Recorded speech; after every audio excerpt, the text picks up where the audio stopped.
الحمدللہ رب العالمین والصلاة والسلام علی سید المرسلین وعلی آلہ واصحابہ اجمعین، اما بعد فاعوذ باللہ من الشیطان الرجیم، بسم اللہ الرحمن الرحیم۔ وَاذْكُرْ فِي الْكِتَابِ إِبْرَاهِيمَ إِنَّهُ كَانَ صِدِّيقًا نَبِيًّا۔ آمنت باللہ صدق اللہ العلی العظیم۔ وقال اللہ تعالی فی شان حبیبہ الکریم، ان اللہ وملائکتہ یصلون علی النبی یا ایھا الذین آمنوا صلوا علیہ وسلموا تسلیما۔ اللهم صل على سيدنا محمد وعلى آل سيدنا محمد معدن الجود والکرم وعلى آلہ وبارک وسلم۔ صلاۃ وسلاما علیک یا رسول اللہ صلی اللہ تعالی علیہ وسلم۔ اما بعد، ہر تعریف اور بڑائی صرف اللہ تعالی کے لیے ہے، جو سارے جہان کا مالک ہے، مختار ہے، اور جو سارے جہان کا پالنہار ہے۔ میں اس بات کی گواہی دیتا ہوں کہ اللہ تعالی کے سوا کوئی عبادت کے لائق نہیں، وہ ایک ہے، اس کا کوئی ساتھی اور شریک نہیں۔ اور میں اس بات کی بھی گواہی دیتا ہوں کہ آپ کر ہمارے پیارے آقا اور مولا حضور پر نور رحمت عالم نور مجسم حضرت سیدنا محمد مصطفیٰ احمد مصطفیٰ صلی اللہ تعالی علیہ وآلہ وصحبہ وسلم، اللہ تعالی کے آخری رسول اور اس کی برگزیدہ بندے ہے۔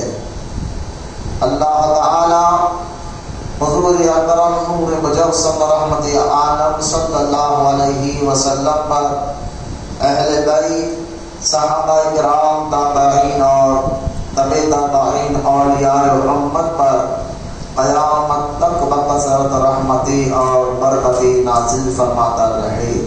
محبت کے ساتھ ایک مرتبہ درود پاک پڑھ لیجیے۔ اللهم صل على سيدنا محمد وعلى آل سيدنا محمد وبارك وسلم على آلہ وبارک وسلم۔ صلاۃ و سلام علیک یا رسول اللہ صلی اللہ تعالی علیہ وسلم۔ معزز سامعین، نوجوان ساتھیوں، السلام علیکم ورحمۃ اللہ وبرکاتہ۔ وعلیکم السلام ورحمۃ اللہ وبرکاتہ۔ معزز سامعین، آج کا یہ مبارک جمعہ، جو ذی الحج کا یہ مبارک مہینہ، اور اس کی آج 8 تاریخ ہے، تو انشاءاللہ تعالی یہ دنوں کو نسبت خاص طور پر حضرت سیدنا ابراہیم علیہ السلام سے ہے۔ تو ابراہیم علیہ السلام کی زندگیوں سے جو درس ہمیں ملتا ہے، آپ کی زندگی مبارکہ سے جو ہمیں سبق ملتا ہے، آج انشاءاللہ تعالی وہ آپ کے سامنے میں بیان کرنے کی کوشش کروں گا۔ قبل سے کہ میں عنوان پر آؤں، طریق اہل سنت و جماعت کے مطابق میری بھی عادت ہے کہ میں آپ کے سامنے پہلے درود کی فضیلت بتاتا ہوں، تاکہ آپ زیادہ سے زیادہ درود پڑھ کر جو ہے اس کا اجر ثواب اللہ آپ کو ضرور عطا فرمائے گا۔ حدیث مبارکہ میں آتا ہے، رحمت کونین صلی اللہ تعالی علیہ وسلم نے ارشاد فرمایا، جو کثرت سے درود پاک پڑھتا ہے، قیامت کے دن سرکار مدینہ صلی اللہ تعالی علیہ وسلم فرماتے ہیں، میں اس کی شفاعت کروں گا۔ سبحان اللہ، سبحان اللہ۔ لہذا جو کثرت سے درود پاک پڑھتا ہے، سرکار فرماتے ہیں میں اس کی شفاعت کروں گا۔ سبحان اللہ۔ تو درود پاک جو ہے بے شمار اس کے فضائل احادیث پاک میں موجود ہے، اور سرکار مدینہ صلی اللہ تعالی علیہ وسلم نے فرمایا جو درود پڑھتا اس کی شفاعت حضور فرمائیں گے۔ اور یہاں تک کہ آپ یاد رکھیے درود پاک پڑھنے سے اللہ تعالیٰ دنیا کی مشکلوں کو بھی دور فرماتا ہے، قبر اور آخرت میں بھی اللہ آپ کی مشکلوں کو دور فرمائے گا۔ جب بھی حدیث پاک میں یہ بیان کیا جاتا کہ کثرت یعنی زیادہ سے زیادہ درود پڑھا کرو، کثرت کے ساتھ درود پڑھا کرو، تو اس کے بارے میں جب علماء اکرام سے پوچھا گیا کہ کثرت سے درود پڑھنا ہے تو کتنے مرتبہ پڑھنا ہے،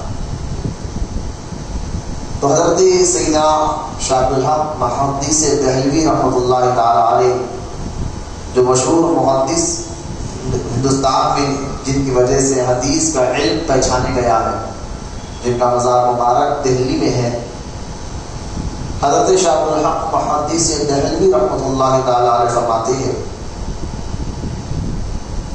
جو کثرت سے درود پڑھنے کا مطلب کیا ہے، تو آپ نے فرمایا کہ عاشقان رسول صلی اللہ علیہ وسلم کو چاہیے کہ روزانہ کم سے کم وہ 1000 مرتبہ درود پڑھا کرے، اگر اتنا نہیں ہو سکتا تو کم سے کم دن اور رات میں ملا کر 500 مرتبہ درود پڑھ لیا کرے، اور فرمایا اگر یہ بھی نہیں ہو سکتا تو کم سے کم نماز فجر کے بعد 200 مرتبہ اور نماز عصر کے بعد 200 مرتبہ درود پاک پڑھ لیا کرے۔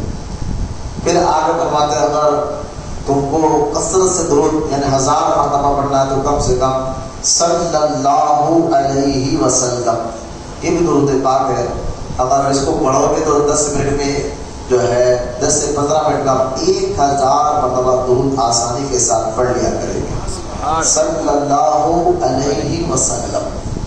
لہذا شاہ عبد الحق محدث دہلوی فرماتے ہیں کہ اگر یہ نہیں تو کم سے کم 350 یا 300 مرتبہ بھی اگر کوئی پڑھنے کا روزانہ دن اور رات میں ملا کر عادی ہو جائے گا تو جو حدیث میں آیا کہ کثرت سے درود پڑھو تو حدیث میں یہ بھی شامل ہو جائے گا، اس حدیث کے مطابق اس کو اللہ پاک ضرور اجر عطا فرمائے گا۔ علامہ یوسف نبہانی رحمۃ اللہ تعالی علیہ جو مشہور اور معروف بزرگ گزرے ہیں، آپ کی کتاب ہے سعادت الدارین، 2 جلدوں میں کتاب آپ کی مارکیٹ میں بھی ملتی ہے، سعادت الدارین اس کتاب کا نام ہے۔ علامہ یوسف نبہانی رحمۃ اللہ تعالی علیہ فرماتے ہیں کہ آپ فرماتے ہیں میں نے ایک بزرگ سے سنا جن کا نام حضرت شیخنا نور الدین شیخ نور الدین اشعری رحمۃ اللہ تعالی علیہ،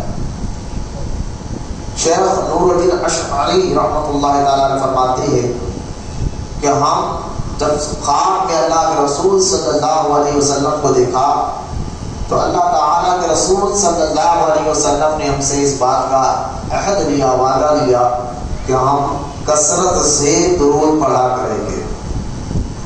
پھر یہ خواب بیان کرنے کے بعد شیخ نور الدین اشعری رحمۃ اللہ تعالی علیہ فرماتے ہیں کہ ہم اور آپ کے ایک ساتھی حضرت نور الدین شیخ نور الدین اشعری رحمۃ اللہ تعالیٰ نے روزانہ 40,000 مرتبہ درود پاک پڑھا کرتے تھے، یہ آپ کی عادت کریمہ تھی، 40,000 مرتبہ۔ بزرگان دین جو ہے یہ وقت کیسے نکالتے، تو یہ جو خالی وقت ہوتا تھا جس میں ہم باغوں میں دوستوں میں گپے لگا کر وقت گزارتے، ان وقتوں کو بھی وہ اہمیت دیتے تھے، اور اس وقت میں بھی وہ اپنے زبان کو اللہ کے ذکر سے اور سرکار کی بارگاہ میں درود پڑھنے کے لیے مصروف رکھتے تھے۔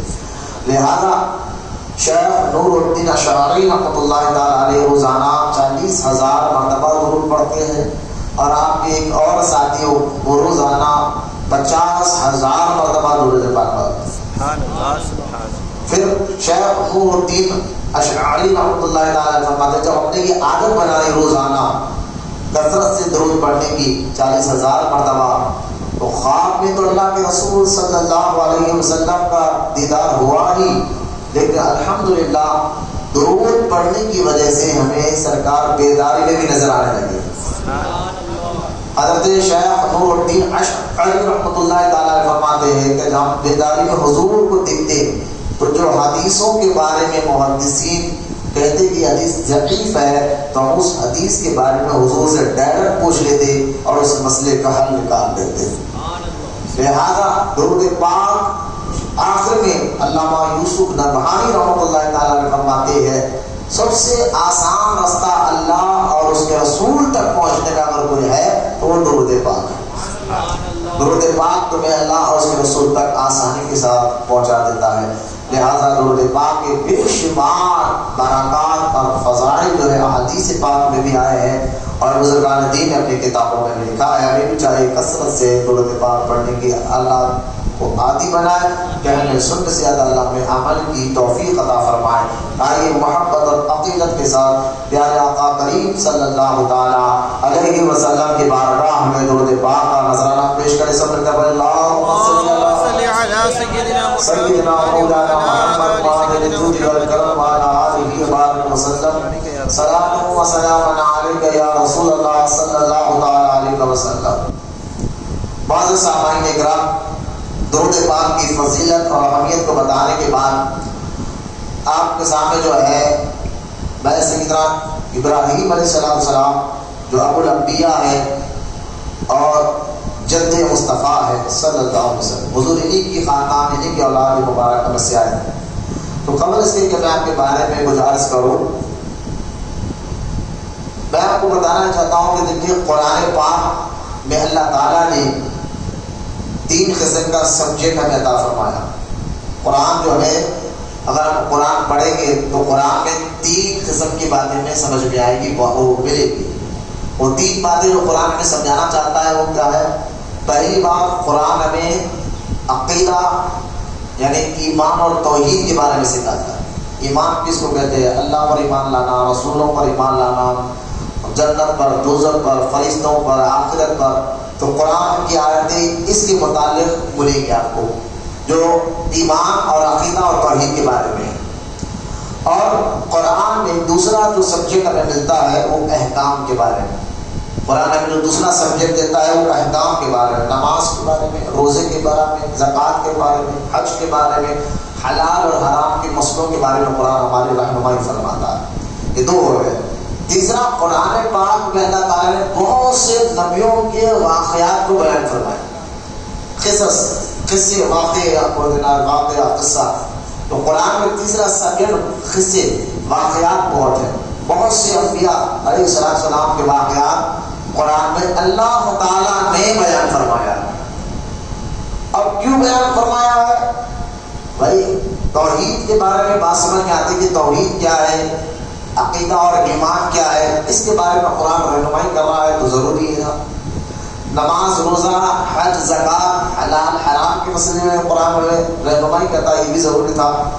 لیکن یہ واقعات کیوں اللہ پاک نے قرآن میں بیان فرمائے؟ آپ دیکھیں قرآن میں کئی نبیوں کے واقعات ہیں.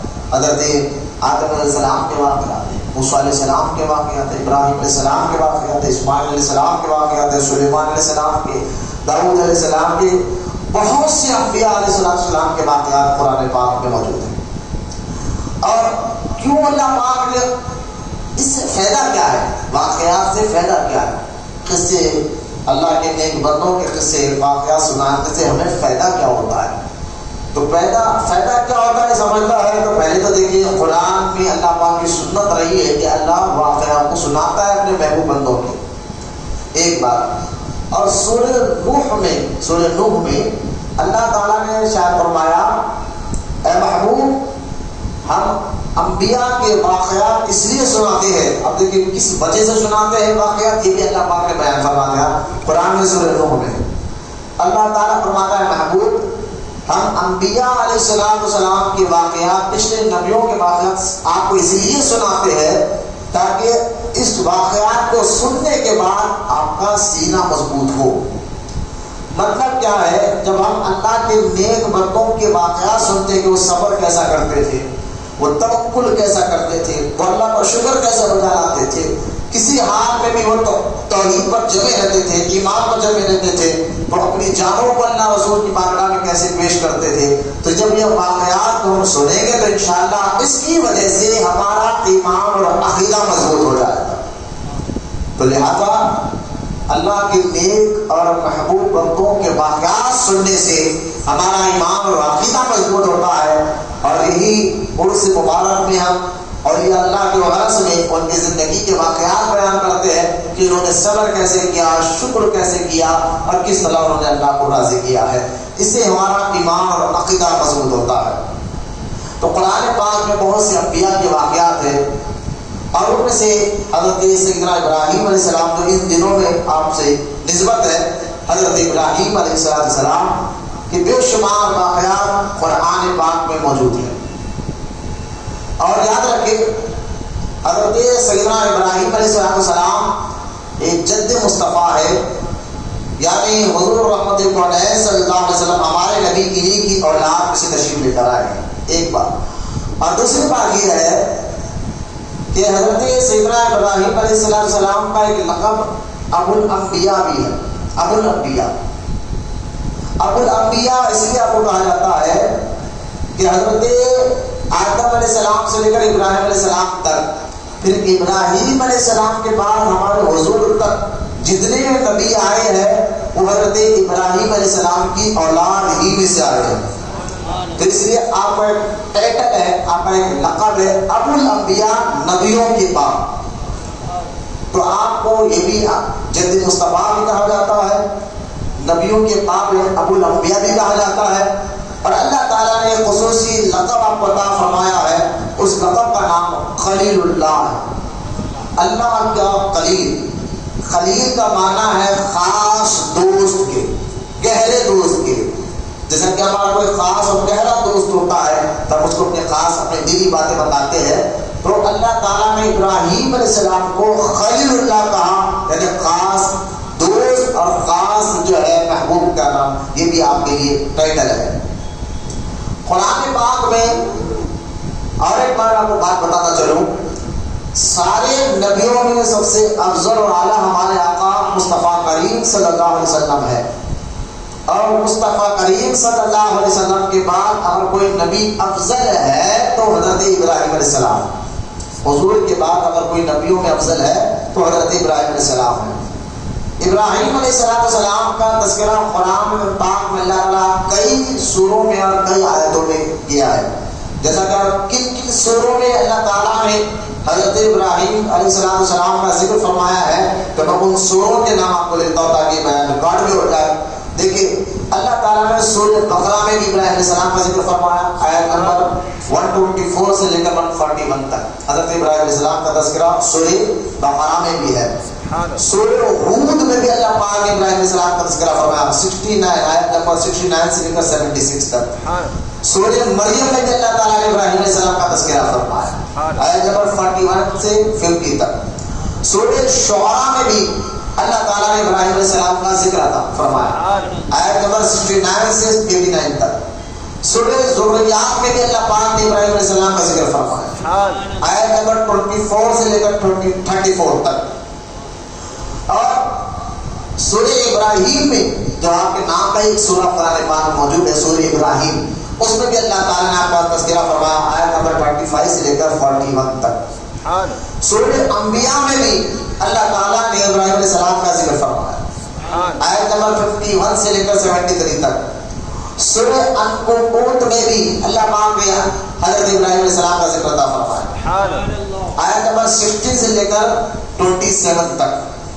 سورہ ممتحانہ میں بھی اللہ پاک نے حضرت ابراہیم علیہ السلام کا تذکرہ فرمایا، آیت نمبر 4 سے لے کر 5 تک۔ سورہ انعام میں اللہ تعالیٰ نے حضرت ابراہیم علیہ السلام کا تذکرہ فرمایا، آیت نمبر 74 سے لے کر 86 تک۔ سورہ حجر میں بھی اللہ تعالیٰ نے حضرت ابراہیم علیہ السلام کا ذکر فرمایا، آیت نمبر 51 سے لے کر 60 تک۔ سورہ حج میں بھی اللہ تعالیٰ نے ابراہیم علیہ السلام کا تذکرہ فرمایا، جو 26 سے لے کر 29 تک۔ اور سورہ صفات میں بھی اللہ تعالیٰ نے ابراہیم علیہ السلام کا ذکر فرمایا، آیت نمبر 83 سے لے کر 130 تک، 130 تک۔ تو لہٰذا ٹوٹل میں نے 13 صورتیں آپ کو بتایا، 13 صورتیں ایسے ہیں جن میں اللہ تعالیٰ نے قرآن میں 114 صورتیں ہیں ٹوٹل، تو 114 صورتوں میں سے 13 قرآن کی صورتیں ایسی ہیں جس میں اللہ تعالیٰ ابراہیم علیہ السلام کا ذکر فرمایا. بولے محبت سے زبان. اس اندازہ کریں کتنے مبارک نبی ہے کہ حضرت اللہ تعالیٰ نے ابراہیم علیہ السلام کا سورہ بقرہ، سورہ ہود، سورہ مریم، سورہ شعراء، سورہ ذریات، سورہ ابراہیم، سورہ انبیاء، سورہ القرآن، سورہ منتہا، سورہ انعام، سورہ حجر، سورہ حج اور سورہ صفات میں اللہ پاک نے ٹوٹل 13 سورتوں میں قرآن پاک میں اللہ تعالیٰ نے حضرت ابراہیم علیہ السلام کا تذکرہ عطا فرمایا. محبت سے بولیے سبحان اللہ. اور جو آیت مبارکہ میں نے آپ کے سامنے پڑھی ہے جس میں اللہ تعالیٰ ارشاد فرماتا ہے سورہ مریم میں، اللہ پاک ارشاد فرماتا ہے وَاذْكُرْ فِي الْكِتَابِ إِبْرَاهِيمَ إِنَّهُ كَانَ صِدِّقًا نَبِيًّا. حضرت ابراہیم علیہ السلام کے بارے میں اللہ قرآن میں فرماتا ہے وَاذْكُرْ فِي الْكِتَابِ إِبْرَاهِيمَ، اور اے محبوب وَاذْكُرْ، اے میرے حبیب یاد کرو، قرآن میں ذکر کرو، چرچا کرو ابراہیم علیہ السلام کا. یہاں ایک بات میں آپ کو بتانا ضرور، اللہ پاک نے پھر ذرا ذہن میں اپنی بات بٹھائے.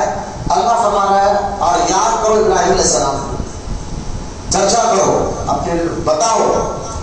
وَاذْكُرْ فِي الْكِتَابِ إِبْرَاهِيمَ، یہ آیت مبارک سورہ مریم کی ہے اور آیت نمبر 41 ہے 16واں پارہ. اب یہ آیت اللہ پاک جو کہہ رہا ہے کہ اللہ کا ابراہیم علیہ السلام کا ذکر کرو، چرچا کرو، یہاں یہ آیت سے معلوم یہ ہوا کہ اللہ تعالیٰ اپنے محبوب بندوں کے ذکر کو پسند فرماتا ہے. یہ ایسے میں پتہ چلا. لوگ ہم سے پوچھتے تم میلاد کیوں کرتے ہو، تم عرس کیوں کرتے ہو، تم فاتحہ کیوں دلاتے ہو، فلاں بزرگ کا نیاز کیوں کرتے ہو، تو اس کا جواب اس آیت سے آپ کو سمجھ میں آئے گا کہ اللہ کے نیک اور محبوب بندوں کا ذکر کرنا، ان کی زندگیوں کے بارے میں بنانا اور ان کا چرچا کرنا یہ اللہ کا حکم ہے. یہ اللہ کا حکم ہے، اللہ پاک کا قرآن پاک میں حکم عطا فرمایا ہے. پھر آگے اللہ ارشاد فرماتا ہے ابراہیم علیہ السلام کے بارے میں انہ کانا صدیقا نبیا. یہ ہے جس میں اللہ فرماتا ہے بے شک ابراہیم بہت سچے نبی تھے. اب اگر جن کی سچائی کو اللہ بیان فرمائے، جن کے سچے ہونے پر اللہ بیان کرے قرآن میں کہ بے شک ابراہیم بالکل سچے نبی تھے، تو اس سے اندازہ کریں کہ ابراہیم علیہ السلام کا مقام و مرتبہ کیا ہے کہ اللہ پاک نے ان کو سچا نبی کہا. حضرت سیدنا ابراہیم علیہ السلام کا تذکرہ اس لیے بھی ضروری ہے کہ حضرت ابراہیم علیہ السلام کی بہت سی سنتیں، بہت سی ایسی ادائیں، دیکھیے پچھلے انبیاء علیہ السلام جب دنیا میں آتے تھے، پچھلے نبی دنیا میں آتے تھے، جب تک وہ ظاہری زندگی میں رہتے تھے قوم ان کے بتائے ہوئے طریقے پر چلتی تھی، لیکن جب وہ دنیا سے چلے جاتے تھے نبی، پھر اللہ پاک پھر دوسرے نبی کو بھیجتا، پھر وہ نبی آ کر اپنا طریقہ پھر سے بتاتے. تو ہر نبی کے طریقے آئے چلے گئے، دوسرے نبی آئے پھر دوسرا طریقہ بتاتے. لیکن ابراہیم علیہ السلام دنیا سے جا کر کئی ہزار سال ہو گیا، لیکن ان کے کچھ ایسی ادائیں ہیں جو اللہ تعالیٰ نے حضرت ابراہیم علیہ السلام کی ان اداؤں کو، ان کے طریقوں کو امت محمدیہ میں رکھا ہے صلی اللہ علیہ وسلم. ہماری حضور کی امت کو فرما کے میرے ابراہیم کی اداؤں کو تم بھی اپناؤ. جیسا کہ آپ دیکھیے بہت سی ایسی ادائیں، ختنہ کے بارے میں آتا ہے کہ سب سے پہلے ابراہیم علیہ السلام نے ختنہ کرا، تو وہ سنت آج ہم پر بھی لازم ہے. اسی طرح حضرت ابراہیم علیہ السلام جو ہے سلا ہوا پہجمہ پہنا تھا. حضور رحمت کونین صلی اللہ علیہ وسلم جو ہے ساری زندگی تہمت میں رہے، پہجمہ پہننے کو حضور نے پسند فرمایا، پہنا نہیں، لیکن ساری زندگی تہمت شریف میں، جس کو آج کے دور میں لنگی کہتے ہیں، تو سرکار ساری زندگی تہمت میں رہے، لنگی میں رہے. لیکن پہجمہ کو حضور نے پسند فرمایا اس لیے کہ اس کو حضرت ابراہیم علیہ السلام نے پہنا تھا. تو پہجمہ پہننا ابراہیم علیہ السلام کی سنت مبارک ہے. سب سے پہلے ضرور زمین پر پہجمہ آپ نے پہنا، سب سے پہلے آپ ہی کے بال سفید ہوئے. ابراہیم علیہ السلام کے سب سے پہلے بال سفید ہوئے، اور جو بال سفید جن کے ہوتے ہیں حدیث پڑھ کر دیکھ لیں، ان کی دعاؤں کو اللہ قبول فرماتا ہے. جو سفید داڑھی والا اللہ کی بارگاہ میں جب دعا کرتا ہے تو جو ہے اللہ کی دعاؤں کو قبول فرماتا ہے. سب سے پہلے ابراہیم علیہ السلام نے کئی کاموں کی شروعات کی، جن میں سے ابھی آپ نے بتایا سب سے پہلے آپ ہی کے بال سفید ہوئے. سب سے پہلے آپ علیہ السلام نے اپنے سفید بالوں میں مہندی لگائی. یہ بھی آپ کی سنت ہے، تو آپ بھی دیکھیں سفید بال میں مہندی لگایا جاتا ہے. سب سے پہلے آپ ہی نے ممبر پر خطبہ پڑھا. ممبر پر خطبہ پڑھنا یہ سب سے پہلے اس زمین پر آپ نے شروعات کیا. سب سے پہلے اللہ کی راہ میں جہاد بھی آپ نے کیا. ابراہیم علیہ السلام اس زمین پر آپ نے کیا. سب سے پہلے آپ ہی نے مہمان نوازی کا طریقہ نکالا. مہمان نوازی کا جو معاملات ہے وہ حضرت ابراہیم علیہ السلام نے شروعات فرمائی. میاں سراج فیضان سنت کتاب پڑھو، بس تخت پر رکھی ہوئی درود پاک پڑھے مرتبہ. اللهم صل على سيدنا محمد معبد الجود والكرم وعلى آله وبارك وسلم صلاة وسلام عليك يا رسول اللہ صلی اللہ علیہ وسلم. سب سے پہلے آپ علیہ السلام نے شیروے کو روٹی میں بھگا کر کھانا، جو حضور بہت پسند فرماتے تھے. بکری کا جو شیروا ہمارے حضور کی غذائیں بھی یاد رکھیا، اس کو وہاں روٹی شیروے میں چور کر حضور یہ بہت پسند سے کھاتے تھے. تو سب سے پہلے ابراہیم علیہ السلام نے اس کو شروع کیا تھا. سب سے پہلے ملاقات کے وقت گلے ملنا یہ ابراہیم علیہ السلام کی سنت ہے. یہ کئی کام سب سے پہلے آپ نے شروعات کی. جیسا کہ آپ حج میں آپ دیکھ لیں جگہ جگہ جو آپ حج کے ارکان ادا کرتے، وہاں ابراہیم علیہ السلام کی کئی ادائیں آگے چل کر انشاءاللہ میں آپ کو بتاؤں گا. تو جیسا کہ بغلوں کے بال کو صاف کرنا یہ ابراہیم علیہ السلام کی سنت ہے. قطرہ کرانا یہ ابراہیم علیہ السلام کی سنت ہے. مونچھوں کو پست کرنا یہ ابراہیم علیہ السلام کی سنت ہے. تو یہ ساری چیزیں سب سے پہلے آپ نے ادا کی، اور یہ ادا اللہ کو اتنی پسند آئی کہ اللہ تعالیٰ نے امت محمدیہ کو بھی اس کرنے کا حکم عطا فرمایا. حضرت ابراہیم علیہ السلام کی کئی ادائیں، کئی سنتیں جو ہے اس امت میں اللہ کے رسول صلی اللہ علیہ وسلم نے برقرار رکھا ہے. حضرت ابراہیم علیہ السلام عراق کے شہر بابل میں پیدا ہوئے. آج سے ابراہیم علیہ السلام کا دور مبارک جو ہے کم و بیش میں سمجھتا ہوں 7 یا 8 ہزار سال پہلے کا. 7 یا 8 ہزار سال پہلے آپ جو ہے عراق کے شہر بابل ایک علاقہ ہے وہاں پیدا ہوئے. اچھا جب آپ پیدا ہوئے آپ کے دور میں عراق اس دور میں حکومت تھی نمرود بن کنعان کی. نمرود کا پورا نام نمرود بن کنعان ہے، کنعان اس کی حکومت تھی. اچھا اس کی حکومت صرف عراق کے علاقے میں نہیں تھی، ذرا یہ بھی ذہن میں رکھیے.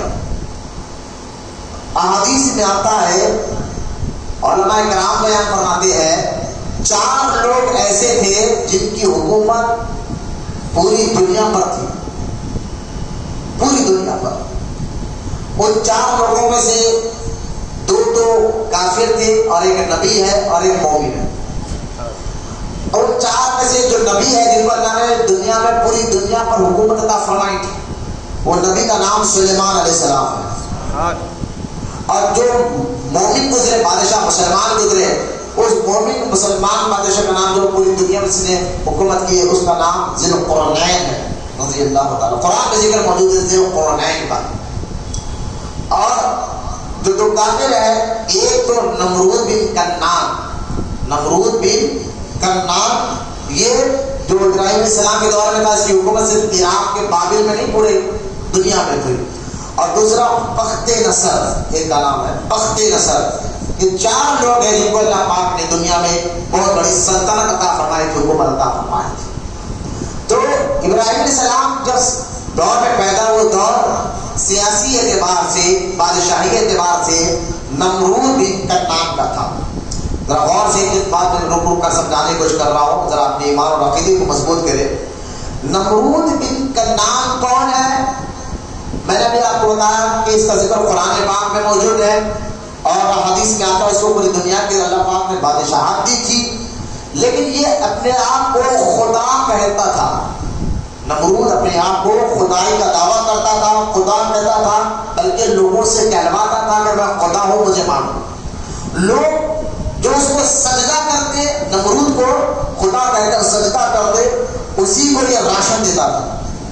یہ آپ مہینے میں ایک بار 15 دن میں بعد جہاں جیسا کہ کرانہ اسٹور سے جا کر راشن لاتے تھے، اس دور میں راشن جو ہے نمرود بانٹا کرتا تھا. ریزرو یعنی چاول جو بھی ہے اس دور کا. اور جو اس کو سجدہ کرتا، جو اس کو خدا کہتا، اسی کو وہ راشن دیتا تھا۔ نمرود بن کنعان کے بارے میں یہاں تک یہ بھی آتا ہے کہ نمرود بن کنعان جو ہے خدائی کا دعویٰ کرتا تھا، اپنے آپ کو سجدہ کراتا تھا، اپنے آپ کو خدا ہونے کا اعلان کرتا تھا، راشن بانٹا کرتا تھا۔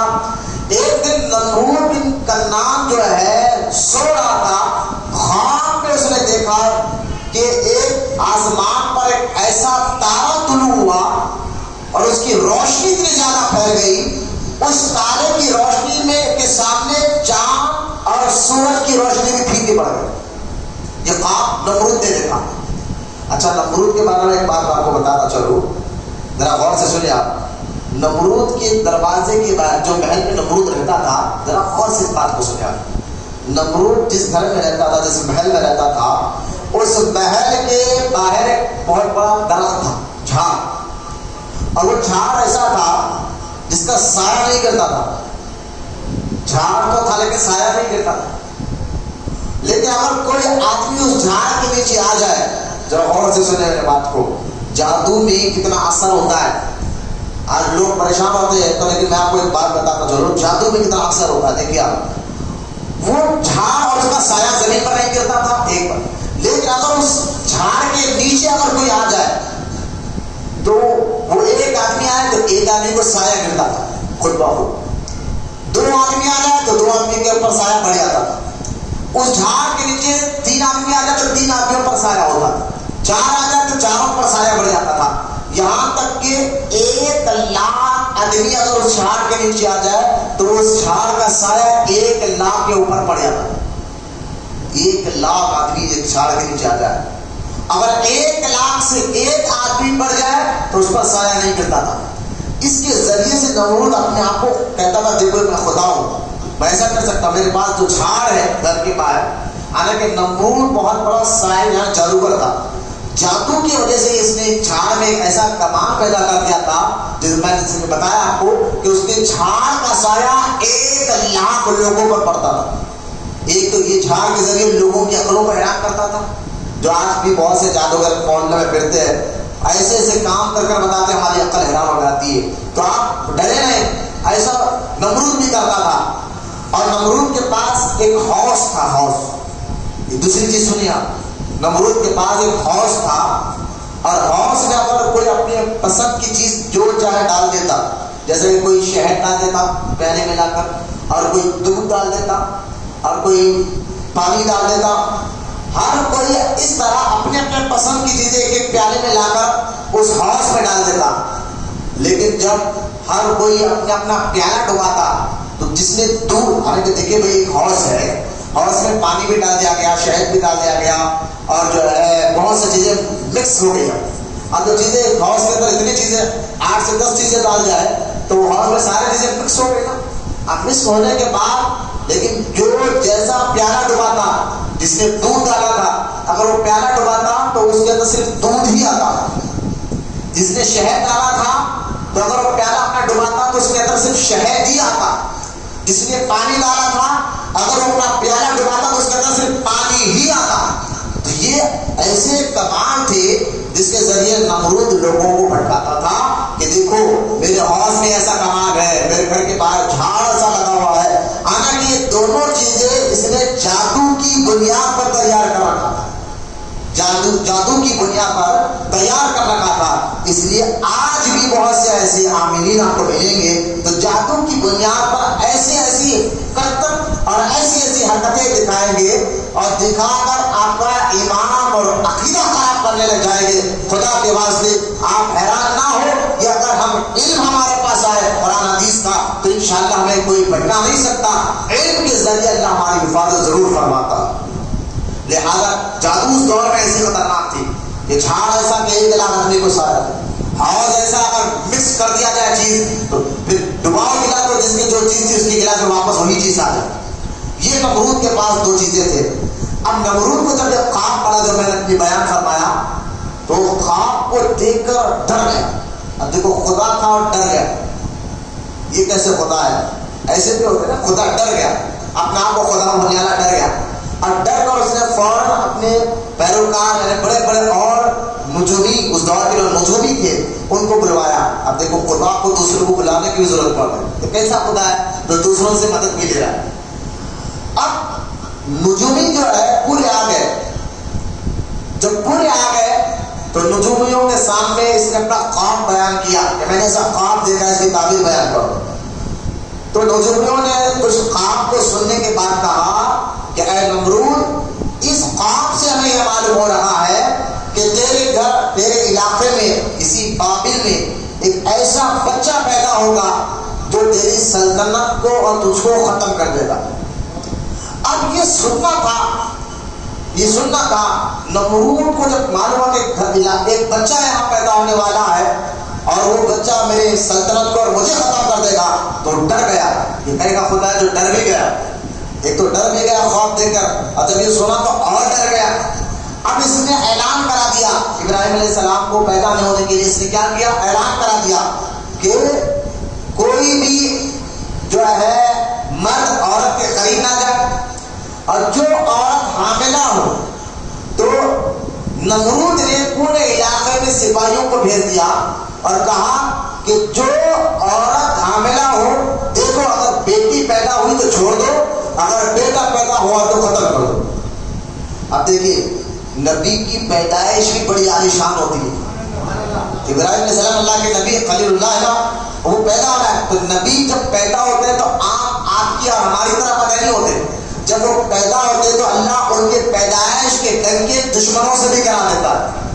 اب یہ اعلان ہو گیا، کئی بچوں کو قتل کیا گیا. اب دیکھیے نمرود تو کہا کہ میں پیدا ہونے نہیں دوں گا، پوری کوشش نے کی، اور اللہ تعالیٰ نے پیدا کر بتایا.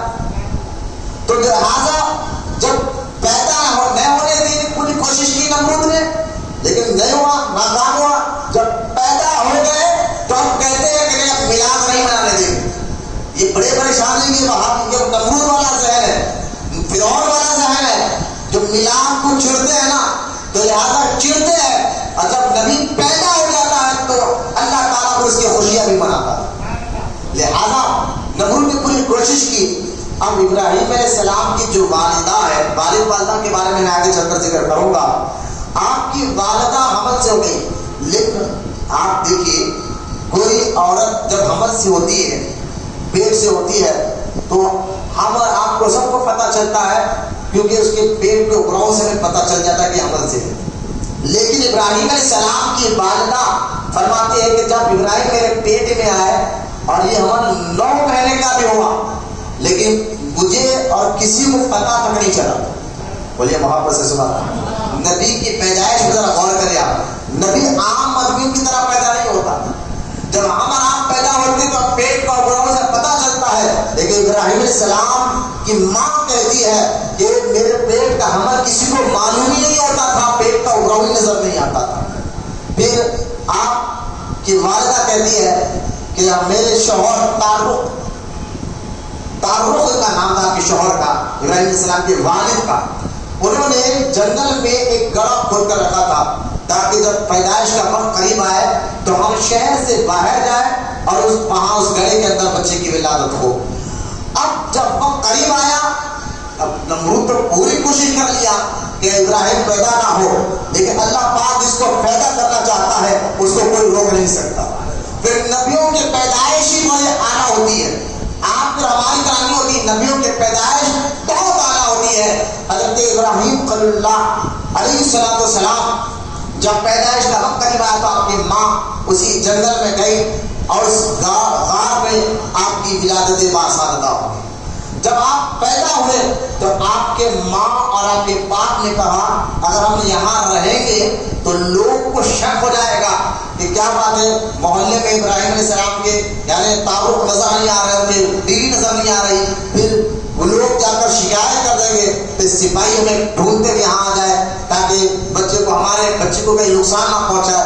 ابراہیم علیہ السلام کے والدین نے اسی غار میں آپ کو چھوڑا. کچھ گھنٹے پیدا ہونے کے بعد کچھ گھنٹے تک غور کریں، کچھ گھنٹے تک جو ہے اس غار میں بیٹھے رہے. پھر وہ اللہ پر توکل کرتے ہوئے، بھروسہ کرتے ہوئے اس غار کو بند کیا اور واپس اپنے محلے میں آ گئے تاکہ کسی کو شک نہ. جب واپس محلے میں آئے، 1 دن گزر گیا، 2 دن گزر گیا، 3 دن گزر گئے تو آپ کی ماں کہتی ہے مجھے بےچینی ہو گئی کہ اس جنگل میں جانور بہت ہوتے تھے، شیر وغیرہ، اور وہ حیوان کہیں میرے بچے کو نقصان نہ پہنچا دے۔ 3 دن ہو گیا تھا اور اس غار میں چھوڑ کر آ گئے تھے۔ ابراہیم علیہ السلام کی والدہ فرماتی ہے میں 3 دن کے بعد پھر محلے سے نکلی، اس غار کی طرف گئی جس غار میں اپنے بچے کو چھوڑ کر آیا تھا۔ تو جب میں دیکھا تو غار کے باہر، جس غار میں ابراہیم علیہ السلام تھے، اس غار کے باہر شیر، ببر، چیتا، بڑے بڑے حیوانات اس غار کا طواف کر رہے تھے۔ بولے محبت سے سبحان اللہ۔ جس غار میں اللہ کا نبی تھا، اس غار کے رون جو صدی کے پہرے داری کر رہے تھے، جانور جس میں شیر ہے، بڑے بڑے حیوانات ہیں جنگل کے۔ ابراہیم علیہ السلام کی والدہ کہتی ہے میں یہ منظر دیکھ کر حیران ہو گئی، میں یہ سمجھی کہ شاید میرے بچوں کا تو انہوں نے کچھ حال برا کر دیا ہوگا۔ پھر اللہ تعالیٰ نے ابراہیم علیہ السلام کی والدہ کو ہمت عطا فرمائی، جب آپ جانوروں کو ہٹاتے ہٹاتے غار تک پہنچے اور غار کے اندر ہوئے تو آپ کی ماں کہتی ہے میں نے دیکھا حضرت ابراہیم علیہ السلام جو ہے ان کے ہاتھ اپنے انگوٹھے کو منہ میں چوسے ہوئے ہیں، اور جب میں نے انگوٹھا ان کے منہ سے نکالا تو میں نے دیکھا کہ اس انگوٹھے سے دودھ جاری ہوا تھا۔ بولے محبت سے سبحان اللہ۔ دودھ جاری ہوا تھا۔ اب جس انگوٹھے کا چوس ہے اس سے دودھ جاری ہو رہا تھا۔ حضرت ابراہیم علیہ السلام کا بچپنے میں، کیونکہ نبی کی پیدائش ہے اور نبی کی پیدائش میں نے آپ کو بھی بتایا ہو کہ نبی عام آدمیوں کی طرح پیدا نہیں ہوتا، اللہ پاک ان کی پیدائش میں ایسا کمال رکھتا ہے کہ پتہ چلے کہ ہم اور آپ جو پیدا ہوتے ہیں وہ اور ہے، نبیوں کی پیدائش اور ہوتی ہے۔ پھر ابراہیم علیہ السلام جب زیادہ سے زیادہ روایت میں آتا ہے جوان ہو گئے، آپ جو ہے 11 مہینے کے ہوئے، لیکن لوگوں کو جو ہے یوں دکھتا تھا کہ آپ 11 سال کے۔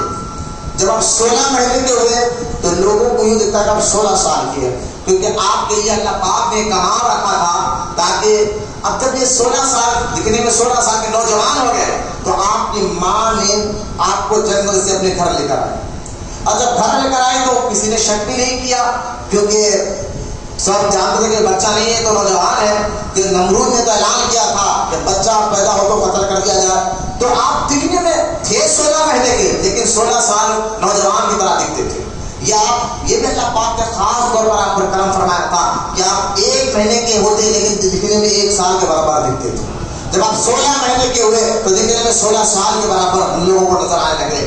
جب آپ آ گئے محلے میں، اپنے علاقے میں، قابل میں نے آپ کو کہا نا عراق کا ایک شہر تھا قابل، وہاں پر حضرت ابراہیم علیہ السلام پیدا ہوئے تھے۔ اب وہاں جب آپ واپس آ گئے، کیونکہ آپ کے والد کا انتقال ہو چکا تھا، تعارف آپ کے والد کا نام تھا۔ یہاں ایک بات میں آپ کو بتاتا چلوں، آپ کو آپ کے چاچا نے بڑے پالا، آپ کے والدہ کا بھی جلدی انتقال ہو گیا تو آپ کا چاچا جس کا نام آزار ہے، آزار، وہ آپ کو پالتا تھا۔ آزار جو ہے، جو ابراہیم علیہ السلام کے چاچا تھے، وہ آزار جو بت بنا کر، میں نے مٹی کے پتھر کے بت بناتا یا لکڑی کے بت بناتا اور بنا کر اس کو مارکیٹ میں بیچا کرتا تھا۔ آپ کا چاچا زین ہے، یہ چاچا تھا، والد نے باپ نہیں تھا۔ یہاں آ کر بہت سے لوگ جو ہے نا، قرآن میں اللہ تعالیٰ نے حضرت ابراہیم علیہ السلام کے چاچا کا ذکر کیا کہ وہ دوزخ میں جائے گا۔ اب وہابیوں نے یہاں ایک شور مچا دیا کہ دیکھو ابراہیم علیہ السلام کے جو والد ہے وہ بت بیچتے تھے، شرک کرتے تھے، وہ بھی دوزخ میں جائیں گے۔ ہم نے کہا دیکھو وہ ابراہیم علیہ السلام کے والد نہیں، چاچا تھے۔ کیا تھے؟ چاچا تھے۔ اور عرب میں یہ دستور رہا ہے، آپ دیکھ لیں ابھی عربی علاقوں میں ہم بھی ہمارے بڑے بھائی کا جو بچہ ہوتا ہے، ہمارے بڑے بھائی جو ہوتے ہیں تو ہمارا بیٹا ہمارے بڑے بھائی کو بڑے ابو کہہ کر پکارتا ہے، تایا کو ابو کہہ کر پکارتا ہے۔ تو لہٰذا عرب میں دستور تھا کہ وہ چاچاؤں کو اب کہہ کر پکارتے، ابو کہہ کر پکارتے، چاچاؤں کو بھی اب کہہ کر ابو کہہ کر پکارتے۔ جیسا کہ آپ ایک حدیث میں دیکھیے، آپ رحمت کونین صلی اللہ تعالیٰ علیہ وسلم کے چاچا حضرت عباس یا پھر چاچا ہے، لیکن ایک مرتبہ اللہ کے رسول صلی اللہ تعالیٰ علیہ وسلم نے اپنے چاچا کو بلوانے کے لیے حدیث پاک میں آتا ہے، آپ نے فرمایا ردو علیہ ابی. آپ دیکھیں حدیث پاک کے الفاظ ہے، حضور رحمت کون ہے صلی اللہ تعالیٰ علیہ وسلم فرماتے ہیں ردو علیہ ابی، کہ میرے والد کو بلا کر لاؤ، میرے ابو کو بلا کر لاؤ. جبکہ آپ جانتے ہیں حضور جب 6 سال کے تھے، جب حضور کے پیدا ہونے سے پہلے حضرت عبداللہ رضی اللہ تعالیٰ عنہ کا انتقال ہو چکا تھا، آپ کے والد کا. اور آپ کی والدہ جب حضور 6 سال کے تھے، آپ کی والدہ بی بی آمینہ رضی اللہ تعالیٰ عنہا کا بھی انتقال ہو چکا تھا. لیکن وہ ایک تب کی بات ہے جب حضور مکہ چھوڑ کر مدینہ میں آئے اور اپنے ایک صحابی سے کہتے ہیں ردو علیہ ابی، میرے ابو کو بلا کر لاؤ، میرے باپ کو بلا کر لاؤ. جب باپ آپ کے والد بچپن میں پیدا ہونے سے پہلے دنیا سے چلے گئے تھے، والدہ 6 سال کی عمر میں چلے گئی تھی، تو یہ حدیث میں جو حضور کہہ رہے ہیں کہ میرے ابو کو بلا کر لاؤ، تو یہ کون تھے؟ تو سارے علماء کہتے ہیں اس سے مراد حضرت عباس تھے جو حضور کے چاچا ہیں. بولے محبت سے سوال، یہ حدیث سے بھی میں نے آپ کو دلیل دیا. کیوں؟ یہ بات آپ کو ماننا ضروری ہے کہ ابراہیم علیہ السلام کے والد مشرک نہیں مومن تھے. کیوں ماننا ضروری ہے؟ ذرا میں آپ کو وہی بتاتا ہوں. آپ کے والدین، والد بھی اور والدہ بھی، دونوں بھی مومن تھے، اللہ کو ماننے والے تھے. آزار یہ آپ کا چاچا تھا، والد نہیں تھا. اب آپ کہیں گے مولانا ہم اتنا کیوں اس کو مانے؟ تو اس لیے ہی ماننا ضروری ہے کہ حضرت ابراہیم علیہ السلام کے والدین مومن تھے، کیونکہ ابراہیم علیہ السلام کی اولاد ہی میں ہمارے آقا پیدا ہوئے، ہمارے آقا علیہ السلام پیدا ہوئے ہیں. تو حضور نے خود ارشاد فرمایا، حدیث پاک میں آتا ہے، اللہ کے رسول صلی اللہ علیہ وسلم نے ارشاد فرمایا کہ سنو، آدم علیہ السلام سے لے کر میرے والد عبداللہ تک، حضور شجرہ بیان فرما رہے ہیں، یہ حدیث پاک میں آتا ہے. نسائی شریف میں حدیث مبارک موجود ہے، دیگر کتابوں میں ہی یہ حدیث پاک موجود ہے. اللہ کے رسول صلی اللہ علیہ وسلم نے ارشاد فرمایا کہ آدم علیہ السلام سے لے کر میرے والد عبداللہ تک جن جن کی پشتوں میں میں رہا ہوں، پشت سمجھتے ہیں آپ کہ باپ پشت کہتے ہیں پیٹھ کو، ٹھیک ہے.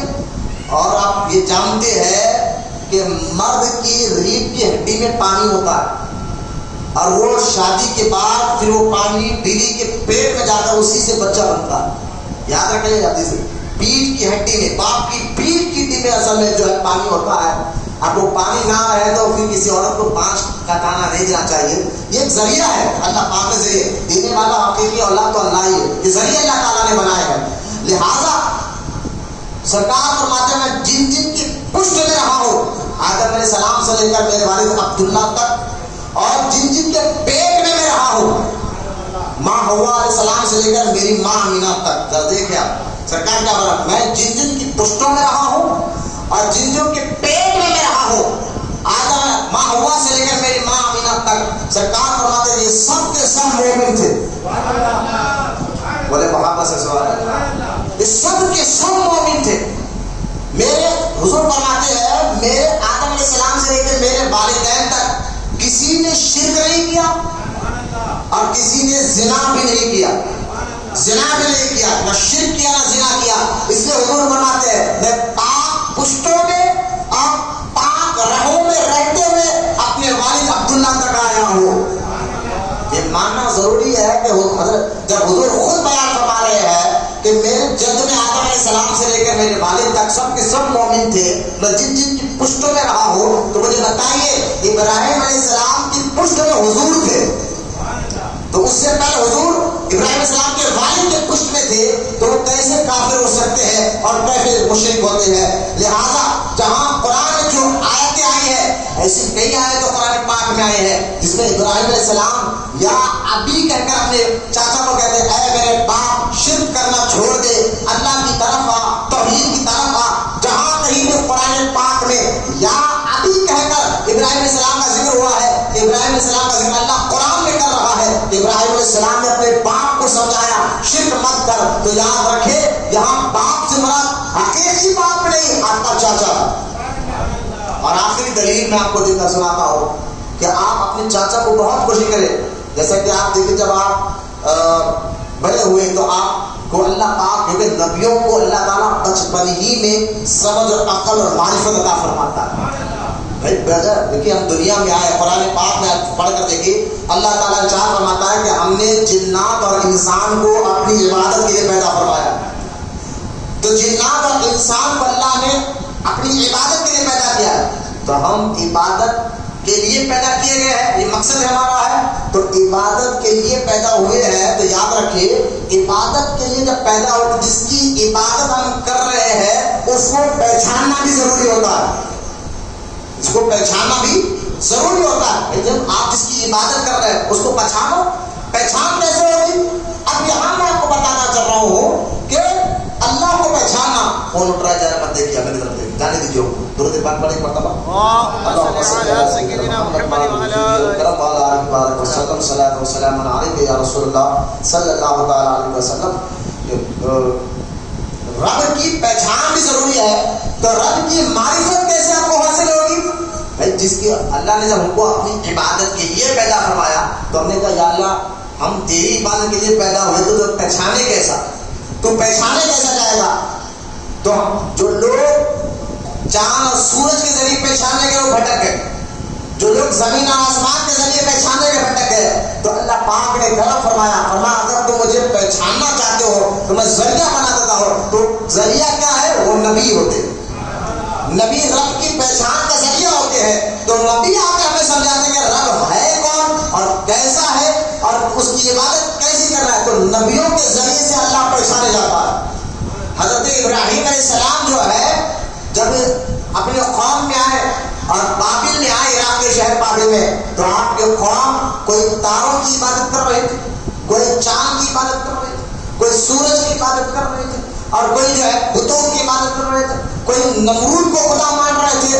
جب یہ سارا منظر نبی نے دیکھا، نبی کو تو اللہ کی معرفت ہوتی ہے، تو نبی کی تو ڈیوٹی ہوتی ہے لوگوں کو اللہ کی طرف بلوائے، لوگوں کو اللہ کی جانب بلوائے. نبی کی ڈیوٹی ہوتی ہے لوگوں کو اللہ کی معرفت پہچان کروائے کہ ہمیں کس کی عبادت کرنا ہے. یہ نبی کی ذمہ داری ہوتی ہے. حضرت ابراہیم علیہ السلام نے جب دیکھا کہ لوگ جو ہے اللہ تعالیٰ کی عبادت چھوڑ کر ان کی عبادت کرنے لگے، اب ابراہیم علیہ السلام نے ان کو سمجھانے کا بہت بہترین ذریعہ نکالا.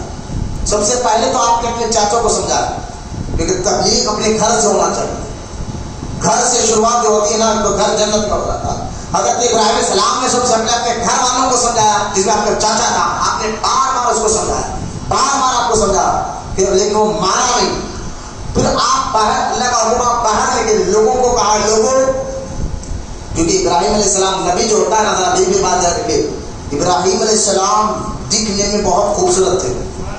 بولے محبت سے سنا بھائی کون آ رہا جا رہا، تھوڑی میری محنت پر آپ توجہ دیں، میری طرف نظر رکھیے، بالکل اطمینان سے بات سنیں. میں بات ابراہیم علیہ السلام دیکھنے میں بڑے خوبصورت تھے، بڑے حسن و جمال کے مالک تھے. یہاں تک کہ رحمت کون صلی اللہ علیہ وسلم حضور فرماتے ہیں اگر مجھے جس نے مجھے دیکھا تو اس نے ابراہیم علیہ السلام کو دیکھا. یعنی میرے آقا ہو بہو ابراہیم علیہ السلام طرح دکھتے تھے، ہو بہو ابراہیم علیہ السلام جو حضور کی طرح تھے وہ ابراہیم علیہ السلام، جن کا چہرہ، جن کی آنکھیں، جن کی داڑھی مبارک، تو جو آپ کو دیکھتا تو آپ کو دیکھ کر آپ کے پاس آ جاتا. آج آپ بھی دیکھیے، آپ کوئی اللہ کا نیک اور محبوب بندہ اگر آپ کو نظر آ جائے تو آپ کا دل کھینچے جاتا ہے، یار اس کے چہرے پہ نور دیکھو، اس کی باتیں دیکھو، اس کے پاس جانا چاہیے، بیٹھنا چاہیے، ملاقات کرنا چاہیے. ایک کشش ہوتی ہے جو کھینچ کر اس کی طرف لے جاتی ہے. وہ کشش نہیں بلکہ اللہ کی نورانیت ہوتی ہے جو اللہ تعالیٰ اس کو دل پر ظاہر فرماتا ہے. لہذا ابراہیم علیہ السلام کہ چہرہ، بات چیت کا انداز ہے نا، لوگ آپ کی طرف مرغوب ہوتے، ان کی بات سنتے. ابراہیم علیہ السلام ایک بار آ کر لوگوں سے پوچھتے، لوگوں تمہارا خدا کون ہے؟ تم کس کی عبادت کرتے ہو؟ یہ سمجھانے کے لیے. لوگوں نے کہا کہ اے ابراہیم ہمارا خدا یہ تار ہے، یہ تارے ہمارے خدا ہے. آپ خاموش ہے، اچھا یہ تمہارا خدا ہے؟ خاموش ہو، کچھ نہیں کہا.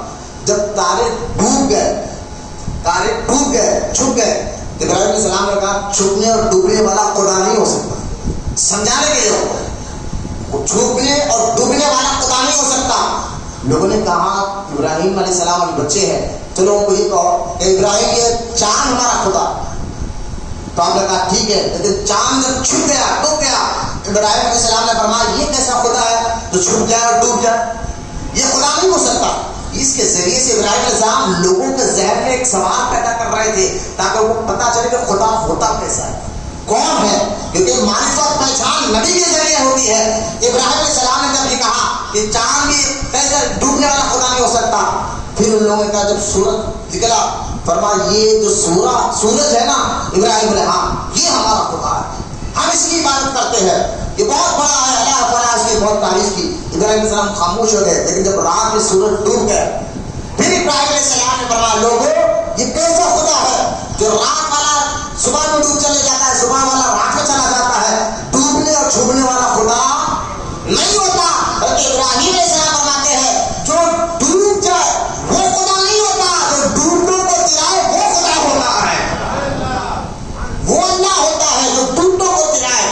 جیسا کہ آپ دیکھیں سرکار غوث پاک رضی اللہ تعالیٰ عنہ کی بڑی مشہور اور معروف کرامات غوث اعظم کی ہے کہ جب آپ جو ہے ایک بار تالاب کے کنارے سے گزر رہے تھے، ایک بوڑھی عورت جو رو رہی تھی اور بلک بلک کر رو رہی تھی، حضرت شاہ عبد القادر جیلانی غوث اعظم مستقیم رضی اللہ تعالیٰ عنہ یہ نہیں دیکھا کہ وہ عورت جو رو رہی ہے تالاب کے کنارے وہ غیر مسلم ہے یا مسلمان ہے، بلکہ اولیاء اللہ کا دل بڑا نرم ہوتا ہے، آپ اس کے رونے کو دیکھ کر، اس کے بلکنے کو دیکھ کر آپ کا دل تڑپ گیا غوث اعظم کا، اور غوث اعظم نے اپنے مرید کو دیکھ کر آپ پوچھو اس عورت سے روتی کیوں ہے، حالانکہ وہ عورت مسلمان نہیں مذہباً یہودی تھی لیکن بلک بلک کر وہ تالاب کے کنارے رو رہی تھی۔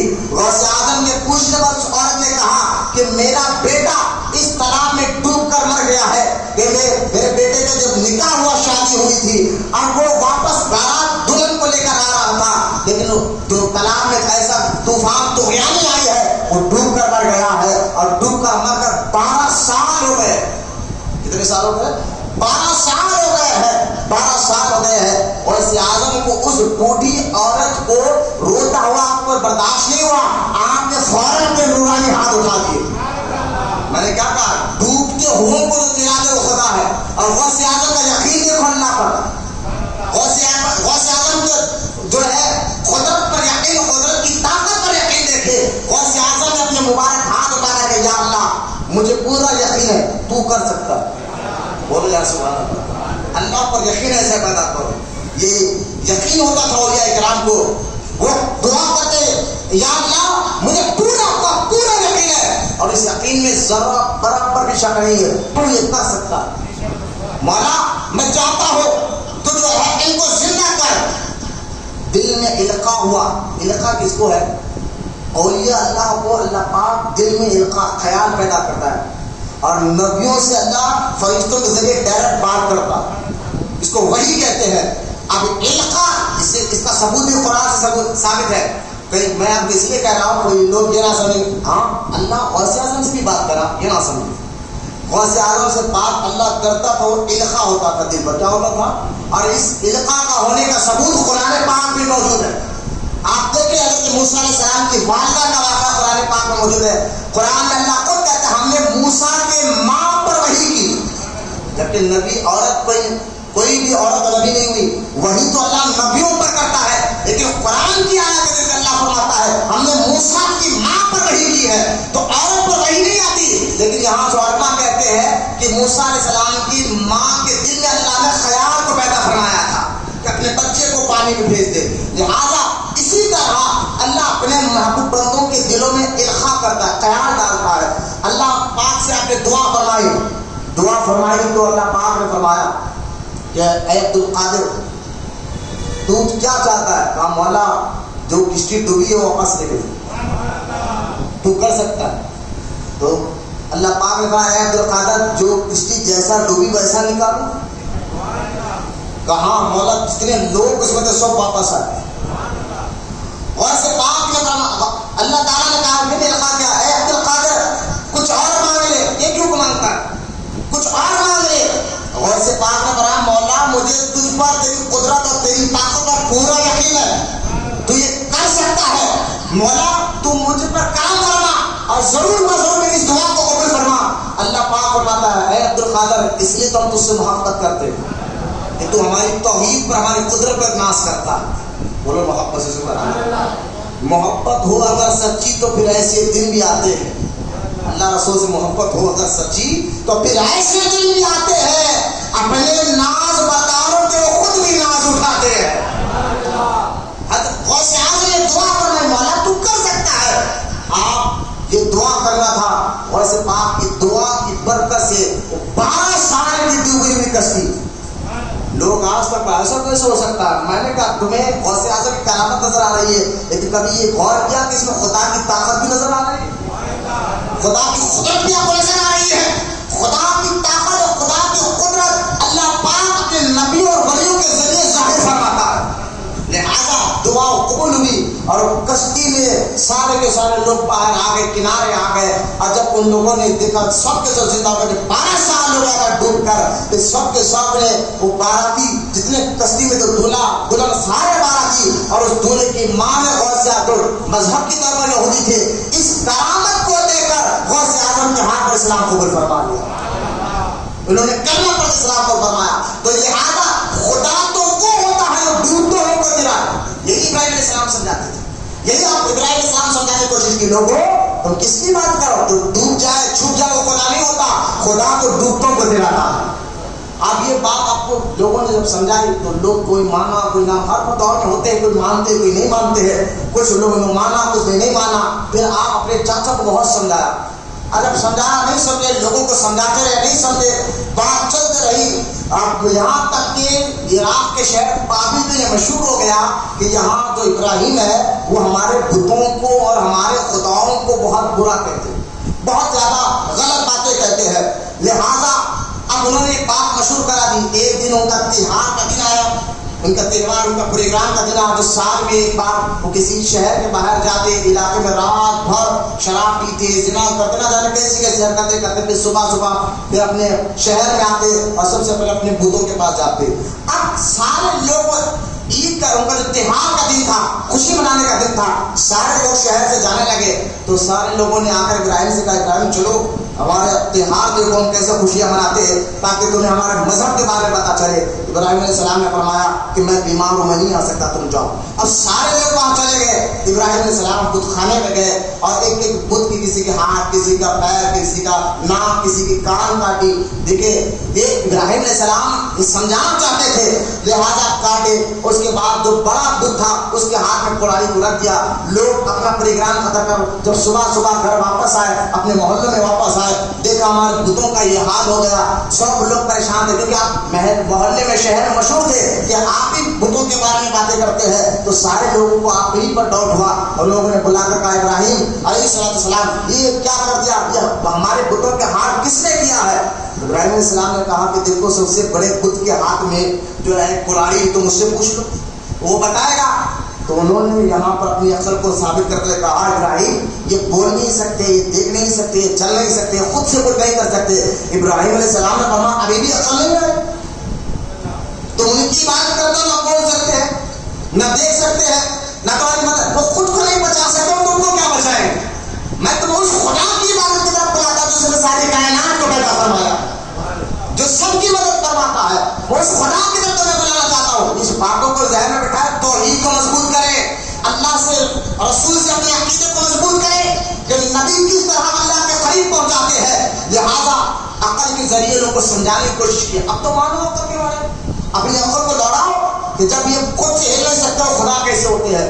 لیکن ان لوگوں کی عقل یہاں بھولتے نا کہ جو آدمی شرک کرتا ہے نا پھر اس کی عقل کمزور ہو جاتی ہے، وہ کچھ صحیح باتیں بھی سمجھ میں نہیں آتی ہے. اگر ہوا یہ ان لوگوں نے بادشاہ نمرود کے سامنے جا کر ابراہیم علیہ السلام کا ذکر کر دیا. اب ابراہیم علیہ السلام کو اب یہ ذریعہ بن گیا کہ بادشاہ سے ڈائریکٹ بات کرے. ابراہیم علیہ السلام بادشاہ کے دربار میں گئے، نمرود کے سامنے کھڑے اور نمرود نے فرمایا کہ ابراہیم میں نے سنا ہے کہ تم خدا کی عبادت کی بات کرتے ہو اور تمہیں پتا ہے خدا میں ہوں. ابراہیم علیہ السلام نے فرمایا کہ خدا تو وہ ہے جو زندہ بھی کرتا ہے لوگوں کو اور مردہ بھی کرتا ہے. اب یہ کہنا تو قرآن میں بڑا مناسب ہے. ابراہیم علیہ السلام نے فرمایا کہ خدا تو وہ ہے جو زندہ بھی کرتا ہے اور مردہ بھی کرتا ہے، میں اس خدا کی بات کر رہا ہوں. نمرود کہا ٹھیک ہے تم اس خدا کی بات کرو، یہ کام تو میں نہیں کر سکتا ہوں. خیر خانے سے دو قیدیوں کو بلایا، ایک کو قتل کر دیا دوسرے کو آزاد کر دیا. اور دیکھو میں نے جس کو قتل کرنا جو آزاد ہونے والا تھا اس کو قتل کر دیا, اور جو قتل ہونے والا تھا اس کو آزاد کر دیا.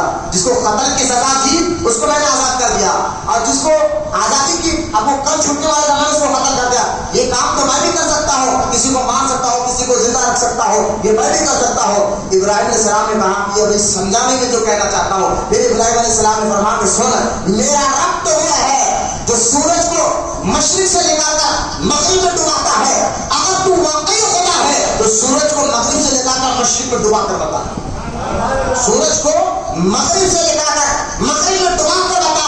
اب یہ کہنا تھا, وہ نمرود لاجواب ہو گیا اور اس نے اعلان کر دیا کہ ابراہیم, کیونکہ اب بھی بات پھیلائے گا تو لوگ بھی پھر شک میں آ جائیں گے. تو اس نے کہا کہ ٹھیک ہے, ابراہیم علیہ السلام کو جو ہے اعلان کر دیا گیا کہ ایک آگ میں ڈالا جائے, آگ کی سزا.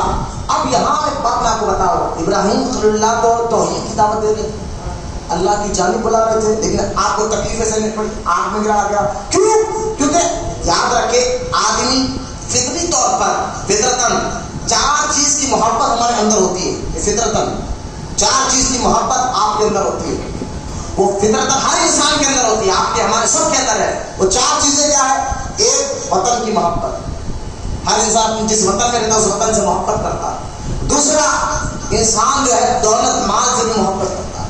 تیسرا, انسان اپنی اولاد اپنے بیوی بچوں سے محبت کرتا ہے. چوتھا, انسان اپنی جان سے محبت کرتا ہے. یہ چار چیزیں ایسی ہے جو ہر انسان کے دل میں ہے. یہ فطرت ہے, مال سے محبت, اولاد سے محبت, وطن سے محبت, خود کی جان سے محبت. یہ چار چیزیں ایسے ہیں جو ہر انسان کے پاس ہے. لیکن ابراہیم علیہ السلام کو اللہ پاک نے خلیل اس لیے بنایا تھا کہ اللہ پاک نے جب بھی کہا کہ ابراہیم اپنی جان کا نذرانہ پیش کرو, ابراہیم علیہ السلام تیار ہو گئے. جب بھی اللہ پاک سے کہا ابراہیم اپنے مال اللہ کی بارگاہ کرو, اللہ کی بارگاہ میں قربان کرو, ابراہیم علیہ السلام تیار ہو گئے. جب اللہ پاک نے ابراہیم اپنے بیٹے کی قربانی میرے لیے قربان پیش کرو, ابراہیم علیہ السلام تیار ہو گئے. یہاں تک کہ مال ہو, وطن ہو, جان ہو, اولاد ہو, سب کچھ ابراہیم علیہ السلام اللہ کی رضا کے لیے قربان کرنے کے لیے تیار ہو گئے. تو اللہ پاک نے اسی وجہ سے آپ کو خلیل اللہ کا لقب عطا فرمایا تھا. یہ اللہ کے نیک اور محبت. قرآن میں بھی اللہ کہتا ہے, سورہ مجادلہ میں اللہ پاک نے فرمایا, اے ایمان والو, اللہ اور اس کے رسول سے زیادہ تمہیں مال, بیوی بچوں سے, رشتہ داروں سے محبت ہے, پھر تیار رہو اللہ کے عذاب کا شکنے کے لیے. لہٰذا سب سے آگے اللہ رسول کی محبت کو رکھنا چاہیے. یہ ابراہیم علیہ السلام کی زندگی سے ہمیں سبق ملتا ہے. سب سے پہلے اللہ اس کے رسول کی محبت اور اس کے بعد سب کی محبت ہونا چاہیے. یہ سبق ہمیں ابراہیم علیہ السلام کی زندگی سے ملتا ہے. حضرت ابراہیم علیہ السلام کو مارنے کے لیے جب آپ شیطان نے مشورہ دیا, آ کر انسانی شکل میں آ کر, شیطان انسان بن کر آ سکتا ہے, ایسے شیطان آپ بھی بہت پھرتے آپ کو گلیوں میں, جو آپ کے وسوسے ڈالتے ہیں, نبی کیا ہے, ہماری طرح ہے, عام آدمی ہے, وہ ان کا نام لے کے چما کیوں, سلام کیوں پڑا ان کے نام پر, وہ تو ایک عام آدمیوں کی طرح تھے. یہ جو ہندوستان میں جو چل رہا ہے نا, جو ہر کوئی آ رہا منہ اٹھا کر نبیوں کے بارے میں بک رہا ہے, خاص طور ہمارے آقا کی ذات, ذرا سنجیدگی سے یہ بات سنیں, آپ سمجھے کہ جو ہر کوئی آ کر ہمارے نبی کے بارے میں عیب شہر بک رہا ہے, کبھی کوئی غریب نواز کے بارے میں کہتا ہے, کوئی بندہ نواز کے, کوئی بزرگوں کے بارے میں کہتا ہے. آپ جانتے ہیں یہ جو بھی کہہ رہا ہے, میں ان کا نام نہیں لے رہا, سیاسی دور کا مسئلہ ہے, جو بھی کہہ رہا ہے, لیکن ان کو یہ کہنے کی ہمت ہوئی کہاں سے, یہ ان کے دماغ میں آئی کہاں سے؟ غریب نواز کے بارے میں ایسا بولو, حضور کے بارے میں ایسا بولو, نبی کے بارے میں ایسا بولو, یہ باتیں آئی کہاں سے ان کے مزاج میں؟ جو یہ نبی کے بارے میں ایک عام آدمی کی طرح جو بولتے ہیں, اس طرح وہ گستاخی کر دیتے ہیں نبی کی شان میں, تو یہ ان کے ذہنوں میں آئی کہاں سے؟ ذرا سنیں, ان کے ذہن, ان کی زبان میں طاقت وہابیوں کی وجہ سے آئی, وہابی بدعقیدوں کی وجہ سے آئی ہے. وہابی بدعقیدوں نے ذہن دیا کہ نبی تو کچھ نہیں کر سکتے, نبی تو ہمارے بڑے بھائی کی طرح تھے, نبی ہمارے طرح ایک عام آدمی تھے, وہ تو جو ہے معراج کی رات گئے نہیں تھے, وہ ایسے ایسے بلا تھے. یہ بول بول کر اپنی تقریروں میں اور بزرگان دین کی شان ایسے گستاخیاں انہوں نے کی ہے کہ اور اللہ کیا کریں گے, بزرگان دین کیا کریں گے, غریب نواز کیا کریں گے, یہاں تک کہ خواجہ غریب نواز کے بارے میں بڑے بڑے بیتو کے باتیں انہوں نے کی ہے. جو وہ باتیں کرتے تھے, آج یہ غیر مسلم جو سیاسی ایجنڈے والے انہی باتوں کو کیچ کر کر لوگوں کو بٹکا رہے ہیں, لوگوں کو بول رہے ہیں. لہٰذا میں آپ کو بتانا چاہتا ہوں کہ جو ہے بدعقیدہ وہابیوں سے دور رہے. یہ میں نہیں کہتا، صحیح مسلم میں حدیث پاک ہے. رحمت کونین صلی اللہ علیہ وسلم خود ارشاد فرماتے ہیں جب بد مذہب ظاہر ہو جائے تو سرکار فرماتے ہیں تم ان کے قریب جاؤ اور نہ ان کو اپنے قریب آنے دو. یہ حدیث کا لفظ جو صحیح مسلم باب الفتن میں حدیث پاک موجود ہے. لہذا نبیوں کو ایک عام آدمی کی طرح سمجھنا یہ شیطان وسوسے ڈالتا ہے، اور شیطان انسان بھی وسوسے ڈالتا ہے. اب اتنے بڑے نبی ابراہیم علیہ السلام ہے لیکن شیطان آیا انسان مطلب بولے ان کو مارنا تو ایک سیکنڈ کی بات بلکہ آگ میں جلا دو. اب آگ تیار کی گئی، 40 دن تک لکڑیاں تیار کی گئی. ابراہیم علیہ السلام کو جس آگ میں ڈالنا تھا اس آگ کی لکڑیاں 40 دن تک تیار کی گئی. 40 دن کے بعد جب اس میں آگ ڈالی گئی تو آگ کی گرمی، آگ کی تپش اتنی تھی اگر اس کے اوپر سے پرندہ بھی جاتا تو وہ جل کر کباب ہو جاتا، کوئی قریب نہیں جا سکتا، تپش اتنی تھی. جب انہوں نے دیکھا یار یہ تو کیا ہو گیا کہ ہم اتنی تو آگ لگا دیے لیکن اس کی بھاپ اتنی ہے کہ قریب جا نہیں سکتے. جب قریب نہیں جا سکتے تو ابراہیم علیہ السلام کو ڈالے کیسا؟ پھر شیطان انسانی شکل میں آیا اور آ کر جو ہے لوگوں سے کہا ایک کام کرو، ایک مشین بناؤ اور مشین بنا کر جو ہے اس میں رکھ کر جس کو مندر کہتے ہیں وہ بنا کر پھرا کر جو ہے اس میں پھینک دو. اب ابراہیم علیہ السلام کو یہ وہ مشین بنائی گئی، اس میں رکھا گیا، اس میں پھینکا گیا.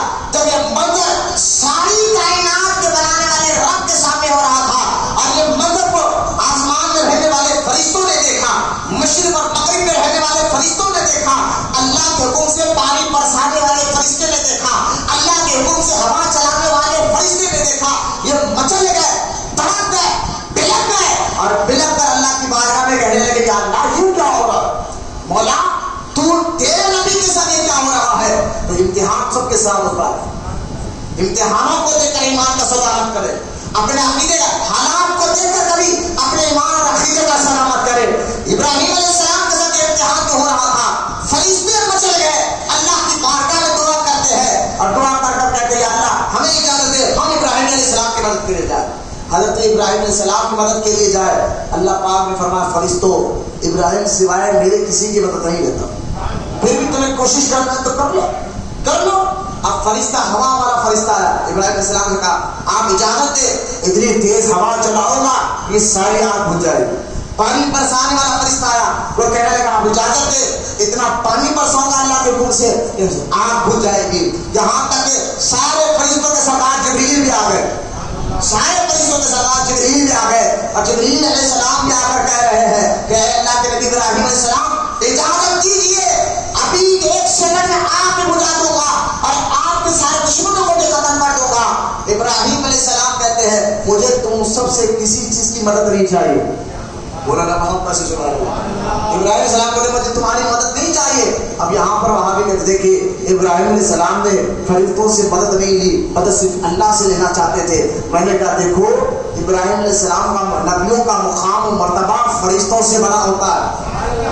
بولے محمد سے سبحان اللہ. نبیوں کا مقام و مرتبہ فرشتوں سے بڑا ہوتا ہے اور بڑے اپنے چھوٹوں سے مدد نہیں لیتے، بڑے اپنے چھوٹوں سے مدد نہیں لیتے. اور ہم جو مدد لیتے ہیں بزرگان دین سے اور سے عالم سے غریب سے وہ مدد اس نیت کے ساتھ لیتے ہیں مدد کرنے والا حقیقی طور پر اللہ تعالیٰ ہے. غوث اعظم ذریعہ ہے، غریب نواز ذریعہ ہے، بندہ نواز ذریعہ ہے. یہ ذریعے ہے، اللہ تعالیٰ ان کے ذریعے سے ہماری مدد فرماتا ہے. اور میں نے کئی بار یہاں بیان کیا یہ ذریعے ہم نے نہیں بنائے، اللہ نے خود بنائے.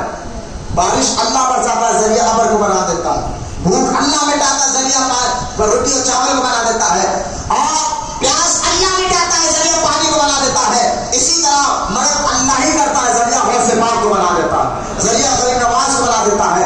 لہٰذا یہ کہنا کہ ابراہیم علیہ السلام نے فرشتوں سے مدد نہیں کیوں لیتے؟ فرشتوں کا مقام ان کے سامنے ہے کیا؟ وہ تو فرشتوں سے بڑے ہیں. انہوں نے ایک ہی لفظ پڑھا اے جبرائیل مجھے ایک بات بتاؤ، مجھے آگ میں ڈالا جا رہا ہے، یہ بات رب کو معلوم ہے یا نہیں ہے؟ بولے نا محمد سے کہا معلوم ہے تو چھوڑ دو، تمہارے مگر مجھے اس کی ضرورت نہیں ہے. اچھا جب جبرائیل علیہ السلام ابراہیم علیہ السلام کی مدد کے لیے آئے تھے نا یہی معاملہ اگر سیدھا بیٹھو وہ سے نہیں بیٹھتے تھے، میری طرف دیکھا پیچھے نہ دیکھو، اس طرح سے ہاتھ رکھنا تکبر.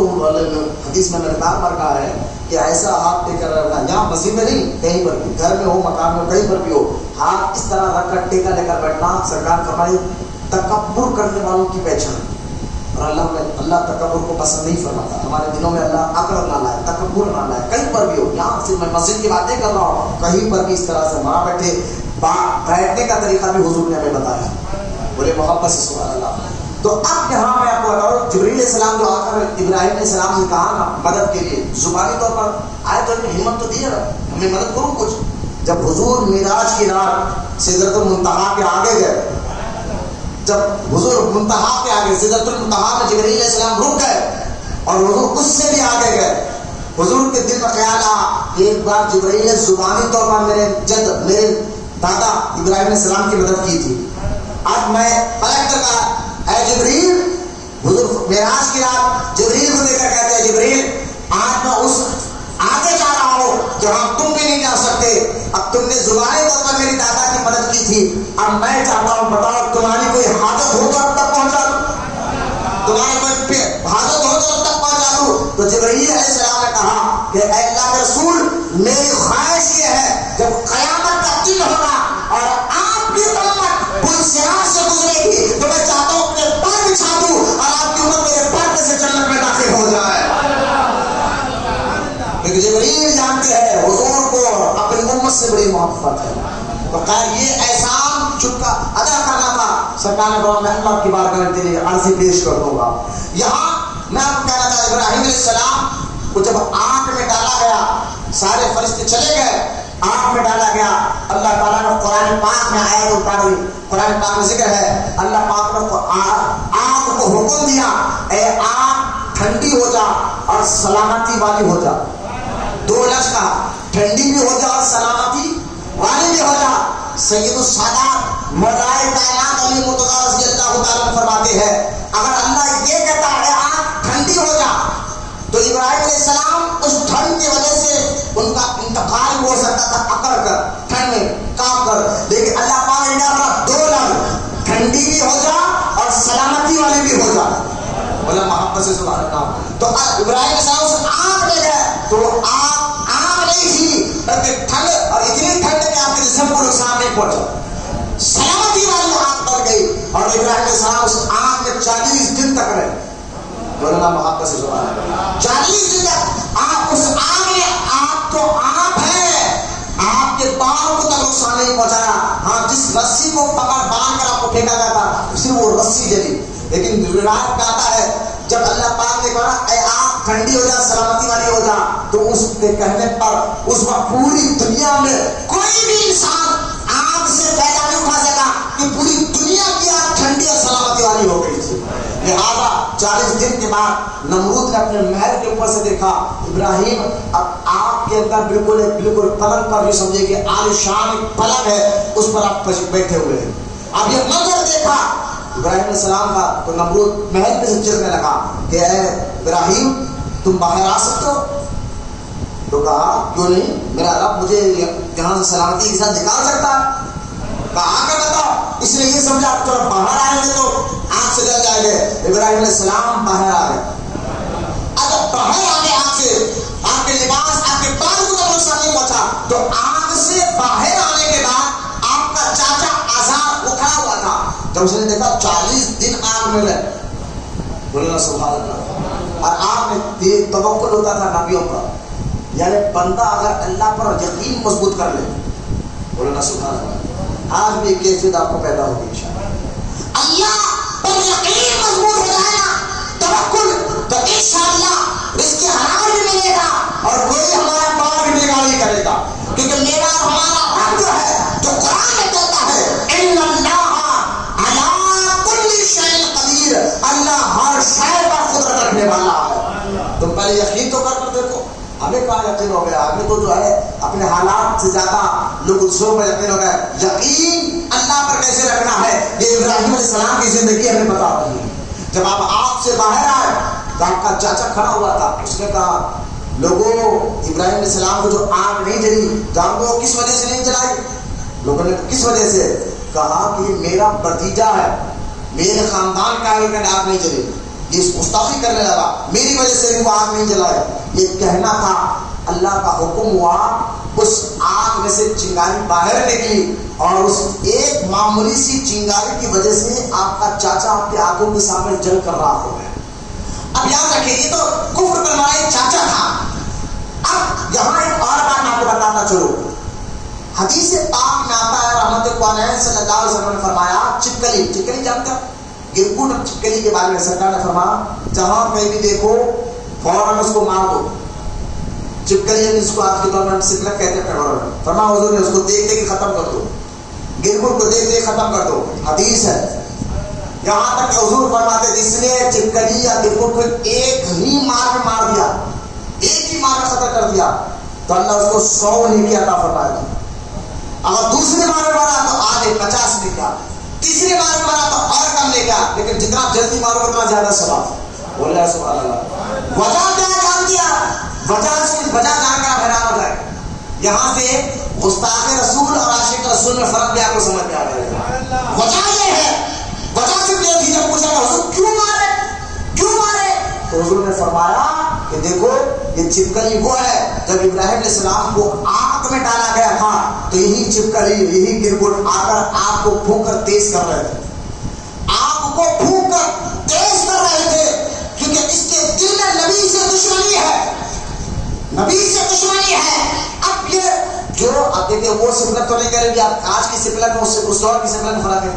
ابھی سبے کے سپلک کی دادا سکر دادا کسی نے گستاخی کی تھی نبی کی شان ہے لیکن آج تک سپلک کو ماننے کا حکم ہے. بولے سبحان اللہ. نبی کے دشمن اگر جانور بھی ہو تو وہ بھی ذلیل ہو کر مرتا ہے. اور حدیث پاک پڑھ کر دیکھے کہ مینڈک ہو پانی کا مینڈک اگر حوض میں بھی نظر آئے تو اس پانی سے آپ طہارت بھی کر سکتے ہیں وضو بھی کر سکتے ہیں. اور یہ اور بات ہے کیچڑ لگ کر اگر ہو گیا تو اس کو وہ پانی صاف نہیں ہوتا. لیکن اگر مینڈک پہلے سے پانی میں ہے سمندر کے مینڈک ہوتے ہیں تالابوں میں وائس اگر کئی مہینے سے پانی کے اندر ہے اس پانی سے آپ وضو بھی کر سکتے ہیں. ارے بھائی کیوں؟ کیونکہ آپ پڑھ کر دیکھیں حضور فرماتے ہیں جب کبھی مینڈک کو دیکھو تو مارو نہیں. پوچھا کہ حضور کیوں؟ کہا جب مینڈک کو اس لیے نہ مارو کہ مینڈک نے جب دیکھا ابراہیم علیہ السلام کو نمرود آگ میں ڈال رہا ہے تو یہ پانی میں جاتا اپنے منہ میں پانی بھرتا اور آگ کو بجھانے کی کوشش کرتا تھا. محبت سے دوبارہ آگ کو بجھانے کی کوشش کرتا تھا. یہ اگر اللہ کو پسند آ گئے جانور نبی سے محبت کرے جانور ہو لیکن نبی سے محبت کرے تو اللہ ان کی نسلوں کو آباد کر دیتا ہے. اور جانور ہو نبی سے گستاخی کرے اللہ ان کی نسلوں کو تمام آباد کر دیتا ہے. یہ یاد رکھے انبیاء کا مقام مخلوق میں بڑا اعلیٰ ہوتا ہے کہ مینڈک نے آگ بجھانے کی کوشش کی. آج پڑھ کر دیکھے حدیث آئے ہیں رحمت اللہ صلی اللہ علیہ وسلم فرماتے ہیں مینڈک اللہ کا ذکر کرتا ہے وہ نبی سے محبت کرتا ہے اس کو مارو مت. اب مینڈک کی کس نسل نے یہ کام کیا تھا لیکن قیامت تک مینڈک کی عزت ہو گئی. تو عزت جو ہے اسی کو ملتی جو عاشق رسول ہوتا ہے.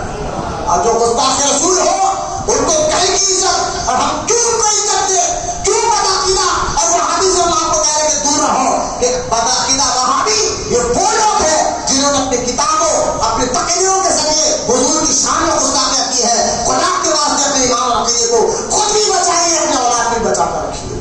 جب آگ سے آپ باہر آئے تو نمرود کو بڑا غصہ آیا. نمرود نے کہا کہ اے ابراہیم میں تیرے خدا سے جنگ کرنا چاہتا ہوں. تیرا خدا کہاں ہے بلا آج تیرے خدا میں اور میں تو خدا ہوں دونوں میں جنگ ہو جائے.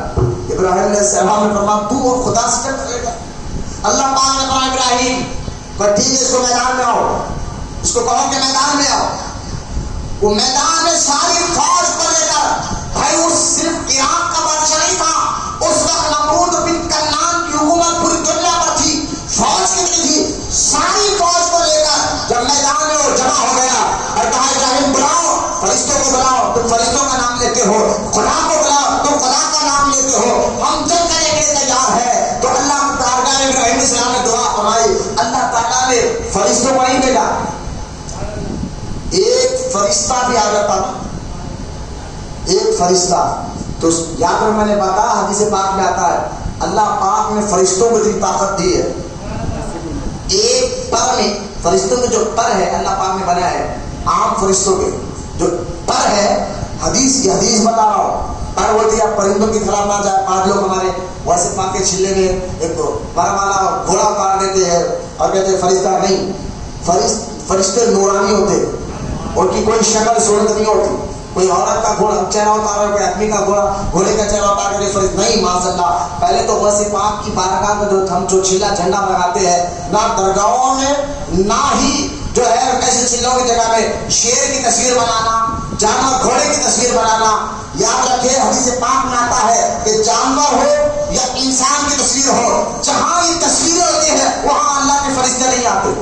تو تصویر ہونا ہی نہیں چاہیے. مسئلے معلوم نہیں ہوتے، خالی 11ویں کر لے رہے، نہ نماز کے نہ عبادت کے، نہ ان کو دین معلوم ہے، بس 11ویں کر کے کہتا ہوں غوث پاک کے بہت بڑے عاشق ہے. میں نے کہا، مجھے آ کر کہا حضرت میں بہت بڑا عاشق ہوں غوث پاک کا، چہرے پہ نہ داڑھی ہے نہ دین جانتے ہو، غوث پاک سب بچا لیتے. بولے میں نے کس کو بولے غوث پاک کے بارے میں تمہیں نہیں پڑھا؟ خود غوث اعظم فرماتے ہیں میں نے 90 سال کی زندگی میں بے نمازی کے ہاتھ سے پانی تک نہیں پیا ہے.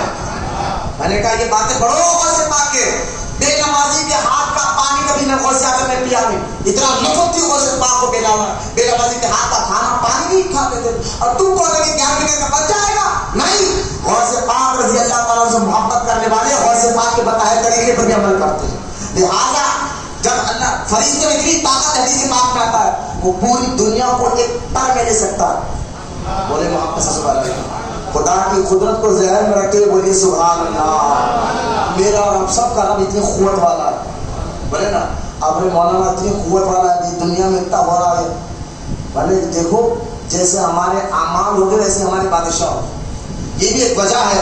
میں کئی بار اس پر حالات پر موجودہ حالات پر بیان کر چکا ہوں. لہٰذا حضرت ابراہیم علیہ السلام نے دعا کی تو اللہ نے فرشتوں کو نہیں بلایا، مچھروں کو بلایا.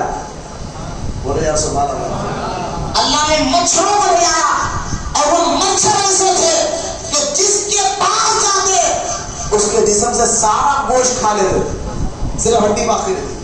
اور سارے مچھروں نے اس فوج پر حملہ کیا، اور ایک مچھر میں لنگڑا مچھر حدیث میں آیا ہے وہ نمرود کے ناک میں گھسا اور دماغ کھانا شروع کر دیا، یہاں تک کہ اس کو اتنی دردناک بہت اللہ پاک نے عطا فرمائی، وہ تڑپ تڑپ کر چند دن میں ہلاک ہو گیا مر گیا نمرود. ایک لنگڑے مچھر کے ذریعے اللہ پاک نے اس جو ہے نمرود کو ہلاک کر دیا. یہ میرے اور آپ خدا کی قدرت ہے، اس کی طاقت ہے، اور اللہ تعالیٰ ایسی قوت طاقت والا ہے. ایمان والو ہم ایمان لائے ہیں نا، اللہ پر یقین رکھتے ہیں، اس کی قدرت طاقت پر یقین رکھتے ہیں. میں آپ کو بار بار کہہ رہا ہوں حالات کو دیکھ کر نہ گھبراؤ، اللہ کی قوت اور طاقت پر بھروسہ کرو اور دین پر مضبوطی سے قائم رہو. کوئی بھی تمہارا باہر بھی نہیں کر سکتا، چاہے حالات کوئی بھی ہو جائے. لوگ کیا کیا بولنے لگے اسلام کے بارے میں، بولنے دو، آپ کو کوئی ڈرنے کی بات نہیں ہے. میرا رب بڑی قوت والا ہے. اگر وہ کسی کو بچانے پہ آ جائے، بولے نا سبحان اللہ، آپ کسی کو بچانے پہ آ جائے پوری دنیا میں تو اس کو ختم نہیں کر سکتی، پوری دنیا میں تو اس کو مٹا نہیں سکتی، دنیا میں تو اس کو ختم نہیں کر سکتی. ہم اللہ پر ایسا یقین خود پیدا تو کرے، یقین تو پیدا کرے.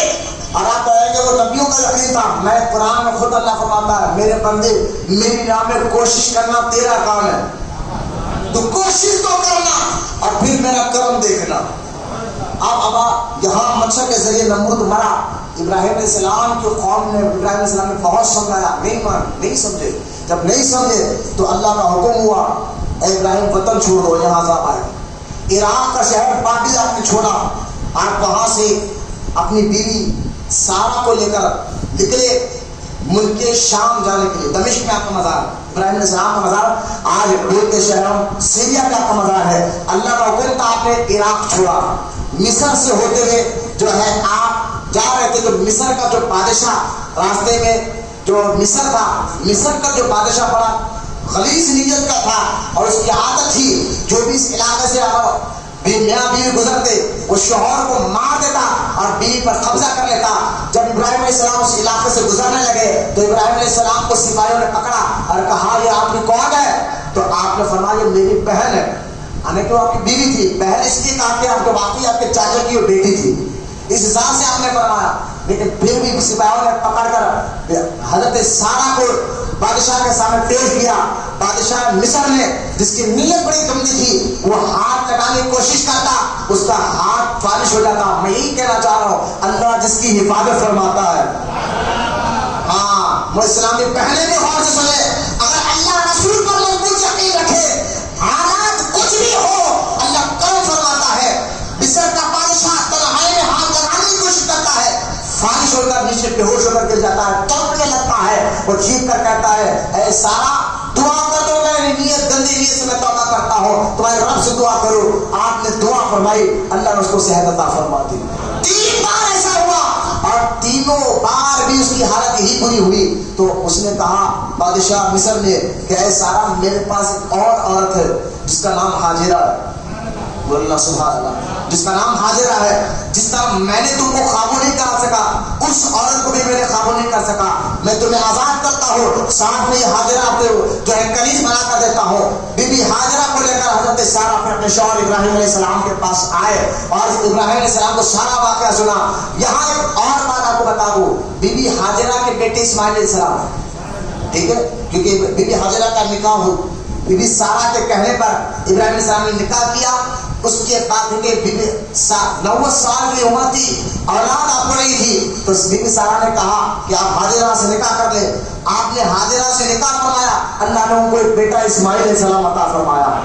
اور بی بی حاجرہ کی اولاد ہی میں سے بی بی حاجرہ کی اولاد ہی میں سے ہمارے حضور پیدا ہوئے, اسماعیل علیہ السلام کی اولاد میں سے. تو یہاں یہودی اور نصارہ ایک بات کہتے ہیں کہ تمہارے جو دادی ہے تمہارے نبی کی دادی حاجرہ وہ تو ایک غلام تھی, وہ ایک بادشاہ غلام تھی, وہ بادشاہ کی غلام تھی.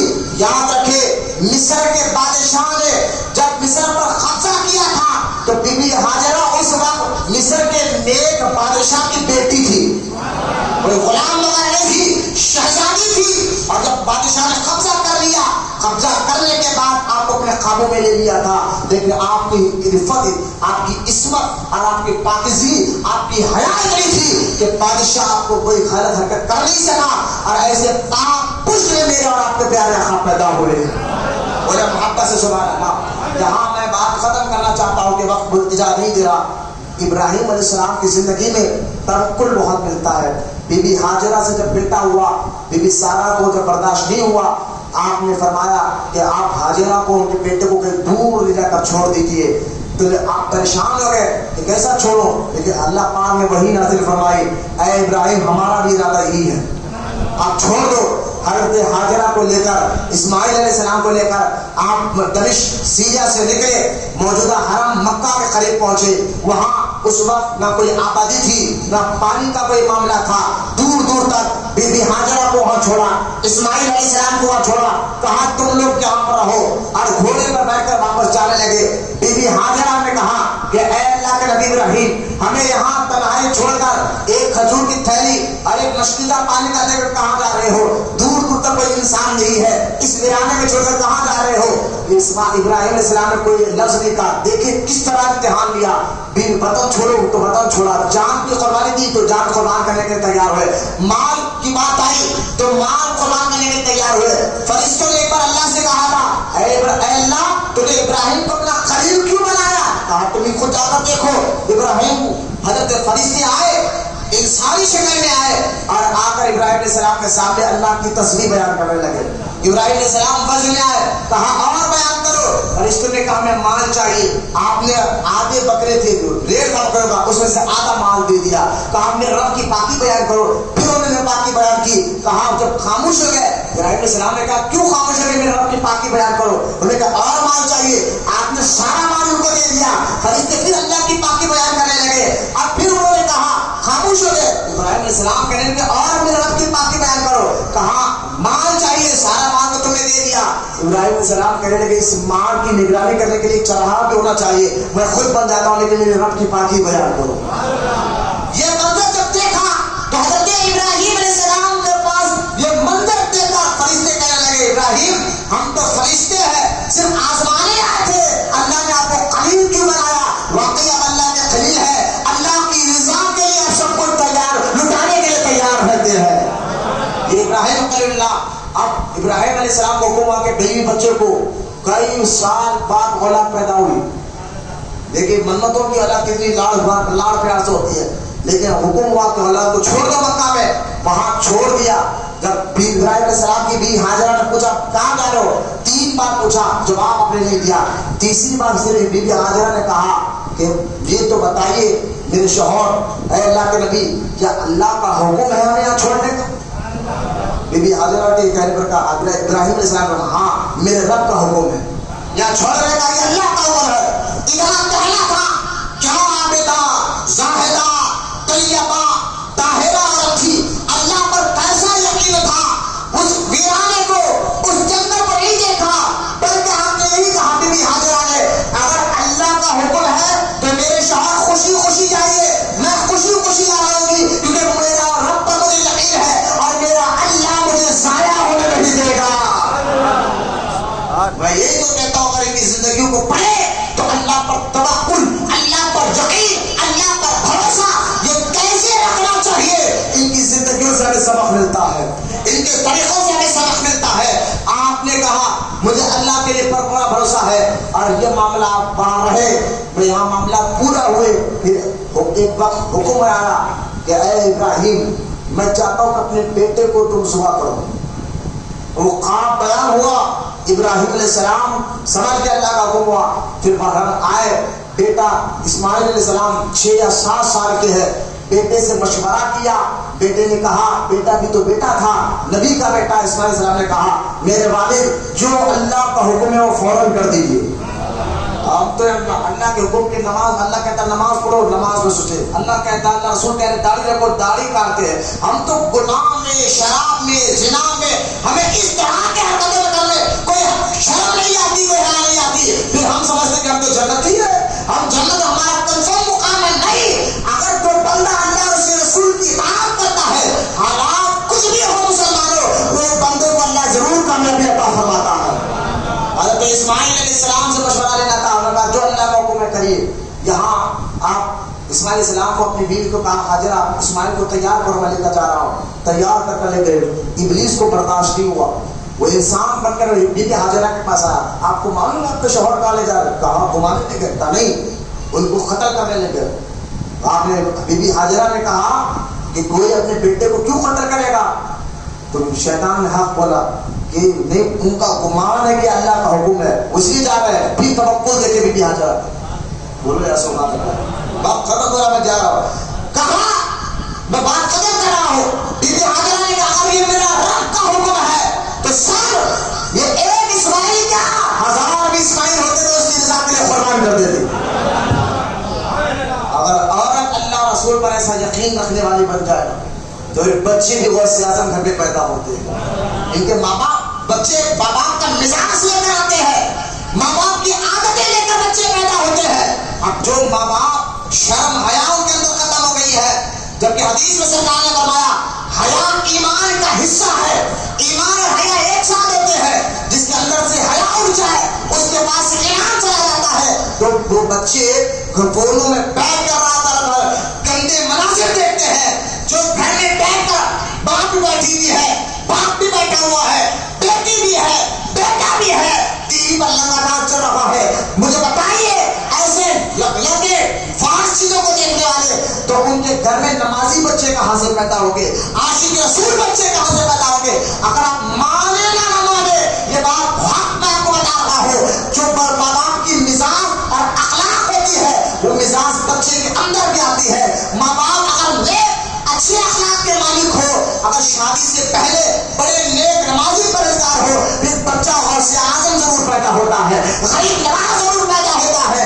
بچوں کے اندر اچھے اخلاق پیدا کرنا چاہتے ہو، جو بچے جو جوان ہیں جن کے شادیاں نہیں ہوئے وہ اپنے اندر نیکی کرنے کا جذبہ پیدا کرے، پھر دیکھیں تو ہماری نسلوں میں غوث پاک نہیں غوث اعظم کے سچے غلام پیدا ہوں گے، غریب نواز کے سچے غلام پیدا ہوں گے۔ اور جن کے بچے ہیں میں ہاتھ جوڑ کر کہوں گا اپنے آپ کو اطاعت رسول کی طرف لائیے، دین کا جذبہ پیدا فرمائے، پھر انشاءاللہ تمہارے بچوں میں اچھے اخلاق اللہ ضرور پیدا فرمائے گا۔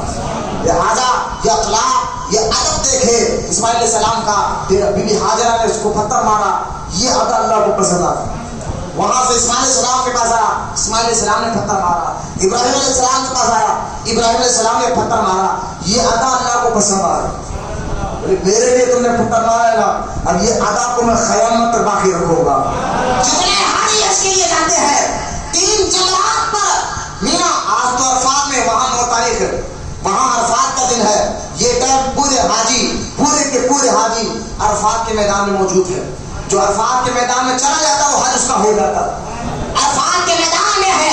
اور وہ عرفات کا آج کا دن وہاں کی تاریخ کے حساب سے، کیونکہ یاد رکھیے وہاں کی تاریخ کے حساب سے بات کر رہا ہوں، ہمارے پاس جو عرفات کا دن کل ہے، لیکن سعودی عربیہ مکہ المکرمہ کی تاریخ کے حساب سے پورے کے پورے حج اس وقت عرفات کے میدان میں ہے۔ حدیث پاک میں آتا ہے عرفات کے میدان میں جو آتا ہے اللہ اس کے حقوق العباد اللہ اس کے کبیرہ گناہوں کو معاف فرما دیتا ہے۔ یہ سارے عرش کے مبارک دن عرفات کے میدان میں، پھر رات مزدلفہ میں، پھر 10 تاریخ کی صبح جو کل عید کا دن کے لیے وہ جاتے ہیں اور جا کر اسی شیطانوں کو کنکریاں 10 کو 11 کو 12 کو 3 دن تک مارتے ہیں۔ یہ مارنا جب تک مارو گے ہی حج ہی قبول نہیں ہوگا۔ اگر حج کو آپ دیکھیں تو سارا حج اللہ کے نیک اور محبوب بندوں کی یادوں سے جڑا ہوا ہے۔ کنکرے مارنا بی بی حاجرہ ابراہیم علیہ السلام کی یاد ہے۔ عرفات میں ٹھہرے رہنا یہ حضرت آدم اور حوا علیہ السلام کی ملاقات کا دن ہے، ان کی یاد کا دن ہے۔ اور صفا اور مروا پر جو 7 چکر لگاتے ہیں یہ سنت ہے بی بی حاجرہ علیہ السلام۔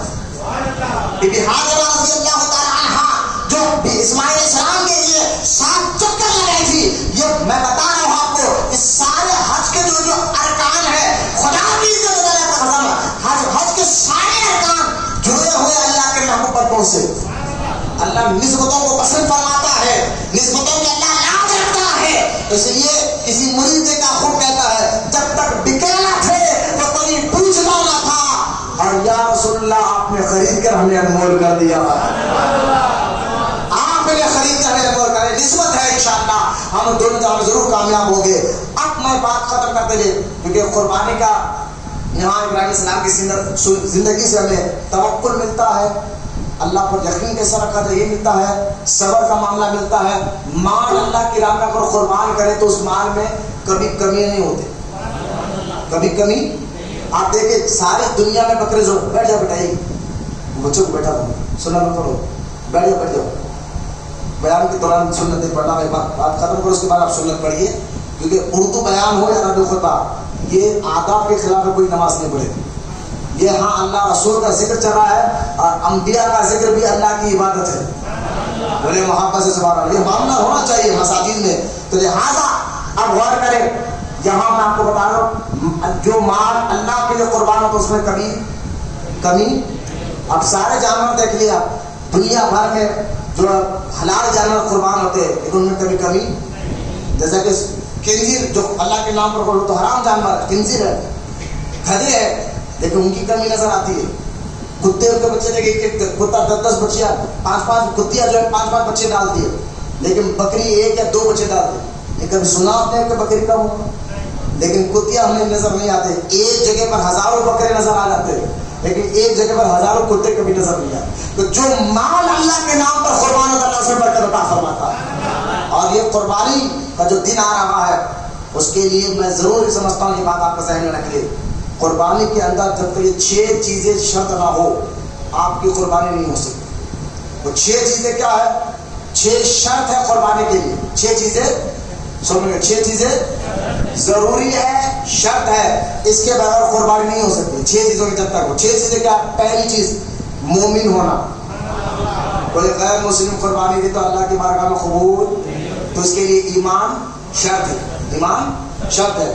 پہلی شرط مومن ہونا، دوسری شرط سنیا کہ پہلی شرط مومن، دوسری شرط عاقل ہونا، عقل مند، پاگل لوگوں پر مجنوں پر شریعت کوئی لاگو نہیں ہوتی، تو دوسری شرط ہے عاقل ہونا، اور تیسری شرط ہے بالغ ہونا، چھوٹے نابالغ بچوں پر قربانی واجب، بالغ ہونا، عمر ان کی 14 سال 15 سال کے اوپر ہونا، یہ تیسری شرط۔ چوتھی شرط مقیم ہونا، مسافر نہیں ہونا۔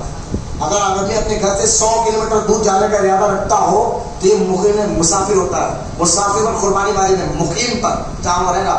تو چوتھی شرط ہے مقیم ہونا، اور 5ویں شرط ہے وقت کا ہونا۔ قربانی کے لیے وقت کا ہونا، وقت کا ہونا. آپ لے گئے بہت سے لوگ جو ہے نا، کل 9 تاریخ ہے ہمارے یہاں، لیکن مکہ میں 10 تاریخ ہے.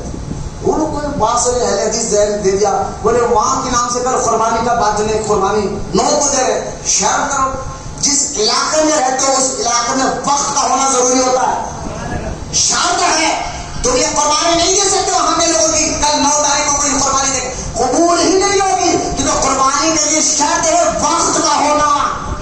جیسا کہ نماز کے لیے وقت کا ہونا، کوئی 11 بجے ظہر کی نماز پڑھے گا، 10 بجے نہیں، وقت کا ہونا ضروری ہے.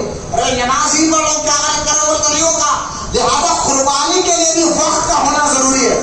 ہاں جو لوگ مکے میں، بعض لوگ کہتے ہیں انڈیا میں، بھائی آپ ہماری طرف سے قربانی کرتے، اس کو وکیل کہنا کہتے ہیں. میں کہتا ہوں وہ عید کے دن باہر والوں کی قربانی آپ کرتے ہیں. اگر کسی باہر والے کی قربانی کی ذمہ داری آپ نے لی تو آپ عید کے دن ہی کر دیں. عید کے دن کچھ نہیں، کیونکہ عید کے دن یہاں ان کے لیے دوسرا دن ہوگا، کیونکہ قربانی کا وقت 3 دن ہوتا ہے، 10 کا دن، 11 کا دن اور 12 کی مغرب تک. یہ 3 دن قربانی کا وقت کا ہوتا ہے. تو وقت کا ہونا، جس علاقے میں ہوتے ہیں اس شہر اس علاقے میں قربانی کا وقت کا ہونا ضروری ہے. یہ 5ویں شرط، بولے محبت سے سبحان اللہ. اور 6ویں اور آخری شرط ہے صاحب نصاب ہونا، یعنی اتنا مال ہونا کہ آپ، جیسا کہ آپ دیکھیے 52.5 تولے چاندی آپ خرید سکتے ہو تو آپ پر قربانی واجب ہے. 52.5 تولے چاندی اگر آپ 600 روپے تولے سے حساب لگا لے تو 35,000 چلر ہو گیا، 38,000، 38 آپ حساب لگا لے. چاندی کا ریٹ کم زیادہ مارکیٹ ہے. اتنا پیسہ آپ کے پاس ہو، حاجت اصلیہ کے علاوہ، گھر ذاتی ہو یا کرایہ کوئی مطلب نہیں، گھر ہو، گھر سامان، ہمارا جو حاجت اصلیہ ہے، جو ہم سامان استعمال کرتے ہیں، گاڑی، اس پر قربانی. اس کے علاوہ بیوی کے پاس 3-4 تولے سونا ہے تو آج کے حساب سے 1 تولہ سونا 50,000 روپے چل رہا ہے. تو 50,000 کے حساب سے دیکھا جائے تو چاندی کی نصاب برابر ہو جاتی ہے 35,000 روپے. اور قرضہ نہ ہو، کوئی قرضہ وغیرہ نہ ہو، تو قرضہ نہ ہو اور اتنا پیسہ رکھا ہوا کہ 35,000 روپے کے اگر کسی کے پاس ہے تو اس پر، جس کے پاس پیسے ہیں اس پر قربانی واجب ہوتی ہے. اور جس عورت کے پاس اتنا سونا ہے، اگر سونا بیچ کر 52 تولے چاندی خرید سکتی ہے، اتنا سونا بھی ہے، تو اس عورت پر بھی قربانی واجب ہوتی ہے. یاد رکھیے، یہاں ہمارے پاس ایک گڑبڑی ہوتی ہے، کیا بیٹا کما رہا اور باپ بھیڑے بیچارے، لیکن وہ کیا کرتا معلوم ہے، کما رہا وہ، اس کے پاس 35,000 روپے خرچہ وغیرہ کچھ نہیں ہے، 35,000 روپے ہے، اب اس پر قربانی واجب کر رہی ہے. انہوں نے کیا بتا، نہیں یہ سال ابا کے نام پہ دیتا ہوں، اگلے سال اماں کے نام پر دیا تھا، یہ سال ابا کے نام پر دیتا ہوں. ایک بار ہوتا نہیں، امی ابا کے نام پر دیا تھا، اب دادا کے نام پر دیتا ہوں. ارے بھائی پہلے تیرے نام پر دینا تجھ پر لازم ہے، ہمارے نام پر چھوڑ کر، ہاں اگر دوسروں کے نام پر دینا تو اور ایک بکرا لے، 2 جانور لے، لیکن پہلے جس کے پاس مال و صاحب نصاب ہو، زکات کے لیے سال کا گزارنا شرط ہے. اور جو بقرعید ہے، یہ 3 دن جو بتایا، 3 دن کے اندر اتنا مال آپ کے پاس آ جائے کہ آپ 35,000 روپے تو آپ پر قربانی واجب ہو جاتی ہے، یہ 3 دن کے اندر بھی. لہٰذا باپ پر بیٹے پر قربانی واجب ہو رہی ہے، ابا کے نام کے لیے کر رہے ہیں. اس لیے بولتے ہیں پہلے عبادت کو سیکھ کر کرنا، دیکھا دیکھی سنا سنی عبادت نہیں کر سکتے. پہلے عبادت کو سیکھنا پڑتا ہے، اس کے بعد کرنا پڑتا ہے. ایک ہوتا ہے من شاہی عبادت، یہ اللہ کو پسند نہیں. رب چاہی عبادت کرو، جو اللہ رسول نے قانون بنایا اس طرح عبادت کرو تو یہ عبادت اللہ کی بارگاہ میں قبول ہوتی ہے. اور قربانی اتنا مبارک دن ہے کہ جو ایک جیسا قربانی دیتا ہے، خون کا قطرہ زمین پر پاک نہیں کرتا ہے، قربانی دینے والے گناہوں پر اللہ پہلے معاف فرما دیتا ہے. اور قربانی کے دن سب سے بیسٹ، سب سے افضل کام عید کی نماز کے بعد قربانی دینا ہے. بعض لوگوں نے اتنا پیسہ خیرات کر دو، صدقہ کر دو، نہیں. جب اللہ رسول نے تمہیں بیان فرمایا ہے تو یہ ساری باتیں انشاءاللہ عید کی نماز کے پہلے میں مختصر باتیں، قربانی کا کیوں قربانی دی جائے، مقصد کیا ہے، وجہ کیا ہے، میں چاہتا تھا وہ باتیں بھی بولوں انشاءاللہ کہ وقت ختم ہو گیا. اللہ زندگی باقی رکھا تو عید کی نماز یہاں اسی مسجد میں صبح 6:45 بجے ہوگی انشاءاللہ، 6:45 بجے ہوگی. اب ضرور تشریف لائے، 6:15 کے ٹائم آ جائے فجر کے بعد، تو انشاءاللہ یہاں عید کی نماز کا جو اور بھی مسئلے ہیں وہ ضرور میں آپ کے سامنے بیان کروں گا، کیونکہ عبادت سیکھ کر کرنا چاہیے، دیکھ کر سنا سنی نہیں، سیکھنا ضروری ہوتا ہے. اور بھی مسئلے قربانی کے انشاءاللہ عید کے دن نماز سے پہلے آدھا گھنٹے کا وقت ہوتا ہے، اور ایگزیکٹ ٹائم پر یہاں نماز عید کی نماز کھڑ جاتی ہے، کیونکہ عموماً بقرعید کے موضوع پر لوگوں کو ایک قصاب کی تلاش کرنا ضروری ہوتا ہے، تو انشاءاللہ یہاں تاخیر نہیں ہوتی، 6:45 کو جماعت ٹھہرے گی تو ایک سے وہی ٹائم پر جماعت ٹھہر جائے گی انشاءاللہ. تو ضرور آپ تشریف لے کر آئیں. اللہ کی بارگاہ میں دعا ہے اللہ تمام کو کہنے سننے سے زیادہ عمل کی توفیق عطا فرمائے. جتنے بوڑھے بچے نوجوان یا بیٹھے والے سب کو سچا عاشق رسول بنائے اور ان کی نسلوں میں عاشق رسولوں کو پیدا فرما. اور میرے مولا ہمیں جو ہے کہنے سننے سے زیادہ عمل کی توفیق عطا فرما. اے مالک مولا سرکار غوث پاک رضی اللہ تعالی عنہ کے صدقے مولا ہم سب کے مشکلوں مصیبتوں کو ختم فرما. وہ کام لے میرے مولا جسے تو اور تیرا حبیب راضی ہوتے ہو، ان کاموں سے بچا جسے تو اور تیرا حبیب ناراض ہوتے ہو. وما علینا الا البلاغ والحمد للہ رب العالمین.